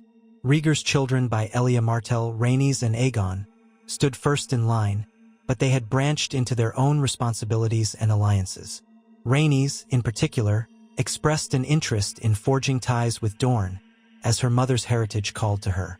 Aegon sought to prove himself a capable prince, assisting in crown affairs. Yet the realm had multiple Targaryens, multiple claimants if the lines ever blurred. Some recalled how tension between siblings had birthed the dance of the dragon centuries ago. But Rhaegar's court, for now, remained more peaceful, shaped by the king's own tragedies and his refusal to let Targaryen pride run rampant. Far to the east, rumors trickled back about Viserys. Sometimes he was said to be dead, slain by Dothraki after an insult to a Khale's pride. Other whispers claimed he yet lived, scraping by on the last of his illusions. In King's Landing, Daenerys sometimes prayed at the royal sept for her lost brother, while Rhaegar kept a watchful ear for any sign of threat. None emerged. The threats that had once loomed largest, civil war, the Mad King's wildfire, the White Walkers, were now abetted or beaten back. And what of Jon Snow? In the hearts of those who knew the truth, Ned, Lyanna, Rhaegar, the question lingered of whether he should remain ignorant forever. But the realm was at peace. Robert Baratheon had mellowed into middle age. Perhaps he would no longer rage at the idea of Rhaegar and Lyanna's union. Yet revealing the truth might still upset lines of inheritance, overshadow Aegon's claim, or spark fresh divisions. Lyanna told Ned, tears in her eyes, that she wanted her son to know who he was. Ned, loyal to Rhaegar but protective of the realm's stability, hesitated. Rhaegar himself wrestled with the guilt of having to keep his own flesh and blood in the dark. Ultimately, the decision was made in a moment of quiet revelation. On a spring afternoon in the Red Keep's Godswood, newly planted at Rhaegar's behest for Northerners to worship if they wished, Lyanna found Jon alone, kneeling by the small weirwood heart tree that had been transplanted from the north. She approached, her breath uneven. Jon rose, bowing politely. "My lady," he said, "you look troubled. Is something amiss?" She gazed at him for a long time, her gray eyes filled with love and sorrow. Then she whispered, "I can no longer bear it, Jon. The secret has weighed on me all these years." And she told him the truth, told him how she had loved Rhaegar, how they had believed in a prophecy about the union of ice and fire, how their child had to be concealed to prevent the realm from tearing itself apart. She explained that Ned had named him Snow to keep him safe, that Rhaegar had honored their vow by letting Jon believe he was a bastard of House Stark. Jon stood rooted in shock, heart hammering so loudly he thought it might burst. Everything he'd known about himself threatened to unravel. A swirl of emotions assailed him. Confusion, betrayal, wonder, anger, awe. Why? He tried to speak. Why did no one tell me? Tears glistened in Lyanna's eyes. Because we feared what might happen. The realm was so fragile. We thought it best for you to be raised far from the intrigues of the throne. She clasped his hand. But I cannot keep it hidden anymore. You deserve to know your father. Jon's mind reeled. He thought of Rhaegar, the tall, silver-haired king who had knighted him, who had always shown him mysterious kindness. His father, his life in Winterfell, the name Snow, everything. He felt dizzy. What am I supposed to do with this? He asked, voice trembling. Lyanna pressed his hand to her cheek. Do what your heart tells you. You're a Stark, but you are also a Targaryen. She paused. Rhaegar does not wish to displace Aegon or sow chaos. But he loves you. He always has. Jon felt tears welling. He had so many questions, so many fears. But above all, he felt a strange sense of relief, as if a piece of his soul had finally found its place. They went to Rhaegar, who stood near the heart tree, silent as moonlight. He had known this day might come, yet he trembled when he saw Lyanna leading Jon. She stepped back, letting them face each other. Jon bowed, but Rhaegar lifted him up, eyes bright with unshed tears. "My son," the king whispered. Jon's throat closed. He managed only a choked, "Father." They embraced, father and son reunited after decades of secrets. In that moment, the weight of prophecy, the turmoil of war, and the swirl of half-truths eased. No fanfare, no courtiers, just two men in a quiet godswood, forging a bond that had always been there, hidden beneath the surfaces of duty. In the days that followed, Rhaegar, Jon, and Lyanna spoke at length, deciding how best to proceed. They would not make a grand announcement. Too many would interpret it as a challenge to the line of succession. But those closest to Rhaegar would quietly learn the truth. Over time, perhaps it would be accepted that Jon was both wolf and dragon, a bridge between houses. Some might resent it, others might rejoice. But after the long road they had traveled, Rhaegar was willing to trust the realm's newfound unity. Thus, Jon Snow, Aegon Stark Targaryen, in truth, continued to serve in the King's Guard, his loyalty unwavering, but now with a deeper understanding of himself. Daenerys, upon learning the secret, embraced Jon as her nephew of sorts, though the lineage was twisted, as she was Rhaegar's half-sister, making her both aunt and something akin to a half-aunt to Jon. The complicated webs of Targaryen blood did not trouble her. She only saw him as family. And so House Targaryen, once nearly shattered by madness, found a measure of wholeness in love and acceptance. And what of their final fates? Viserys Targaryen never returned to Westeros. Whether he perished in some distant city or continued wandering Essos with illusions of a golden crown, no one could say with certainty. Occasionally, sailors brought rumors that an embittered Targaryen prince roamed the Dothraki Sea, but those accounts became fewer with each passing year. In time, Westeros forgot him, or remembered him only as a footnote, the exiled prince who yearned for the empire of old and found nothing but dust. Daenerys Stormborn grew into a poised, gracious woman. When she turned 18, Rhaegar arranged a meeting with the Prince of Dorne, a nephew of Elyas, who had always admired the Targaryen princess from afar. A betrothal was made, forging a tighter bond between House Martell and House Targaryen. Daenerys traveled to Sunspear, where she discovered a land of warmth and vibrant colors, a land where her mother's memory was cherished. She wed into House Martell, ensuring that the blood of the dragon and the Sunspear would mingle in generations to come. Yet she remained close to her brother king, frequently visiting King's Landing and always championing the cause of peace and mercy. The small folk hailed her as the gentle Targaryen Rose, a living testament that not all who bore the dragon's blood were doomed to madness or cruelty. Jon Snow, or Aegon Targaryen as a select few called him in private, served as a stalwart knight of the crown, eventually becoming Lord Commander of the King's Guard. Over time, word of his parentage spread quietly among certain lords, but no one rose in rebellion. The memory of how Jon helped save the realm from the others outweighed any fear of inheritance disputes. Jon himself showed no interest in claiming the Iron Throne. He had grown up believing himself a Stark bastard, devoted to service rather than ambition.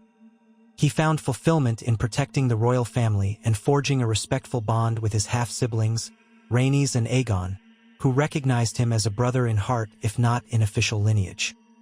Whenever he visited Winterfell, he knelt at the crypt of his maternal grandfather, Rhaegar Stark, and placed a hand on the statue of Lyanna, thanking her for her love and sacrifices. As for King Rhaegar Targaryen, his reign went on for many more years. Freed from the specter of his father, tempered by the memory of the White Walkers, and softened by the quietly blossoming presence of his hidden son, he governed with a measured hand. Under his rule, the Great Council's statutes became the backbone of Westerosi governance, ensuring that no king could so easily lapse into tyranny again. Trade flourished, the roads were maintained, and the king's efforts to keep the North strong after the war with the others ensured that the Watch stood ready should winter's horrors return. He grew older, silver hair tinged with white, but the realm's prosperity continued. Elia Martell remained his queen and companion. Though their union had begun as political, it evolved into deep respect and care. Rhaenys and Aegon, children of both Targaryen and Martell blood, carried forward his legacy in ways he hoped would preserve unity across the realm's diverse regions. And in the quiet recesses of his heart, Rhaegar cherished the knowledge that the lines of ice and fire had truly merged in Jon, living proof that the realm might heal from old hatreds and face the future together. In the dusk of his life, Rhaegar would sometimes walk the battlements of the Red Keep with Jon at his side. They would speak of many things: the old wars, the dream of dragons, the prophecy of the prince that was promised, and the mysteries that might await the world in centuries to come. Jon listened in quiet wonder, respectful of the father who had once been only a distant king. For all the realm's complexities and the shadows of the past, father and son found peace in each other's presence, content to know that the tapestry of their lives had been woven together by fate and choice alike. And so House Targaryen endured, not in a blaze of wildfire and terror, but in the gentle glow of reconciliation. Rhaegar's children and descendants carried forward the ideals he had fought so hard to instill: that a king or queen's duty was to serve, not to dominate; that the realm's strength lay in unity, not fear; and that the darkest nights could be kept at bay if the living stood together. Daenerys's line in Dorne, Aegon's line in the Crownlands, Rhaenys' alliances in the Reach, and Jon's legacy in the North and among the Kingsguard all became threads in Westeros's intricate tapestry. In the end, the fates of Viserys, Daenerys, and Jon Snow were as different as the paths of the stars. Viserys vanished into the east, chasing illusions that never bore fruit. Daenerys married into Dorne, bridging two proud houses with her gentle spirit. Jon guarded the throne for decades, revered for his courage, never seeking a crown of his own. And Rhaegar, the king who once spilled his father's blood to save the city, had guided the Seven Kingdoms through a crucible of war, conspiracy, and ancient terror, forging a legacy of cautious hope. No kingdom was ever truly free of troubles, but under the watchful eyes of the next generation, Westeros stood more resilient than it had been in living memory, an echo of the harp's melody that Rhaegar once cherished, woven now into the very heartbeat of the realm.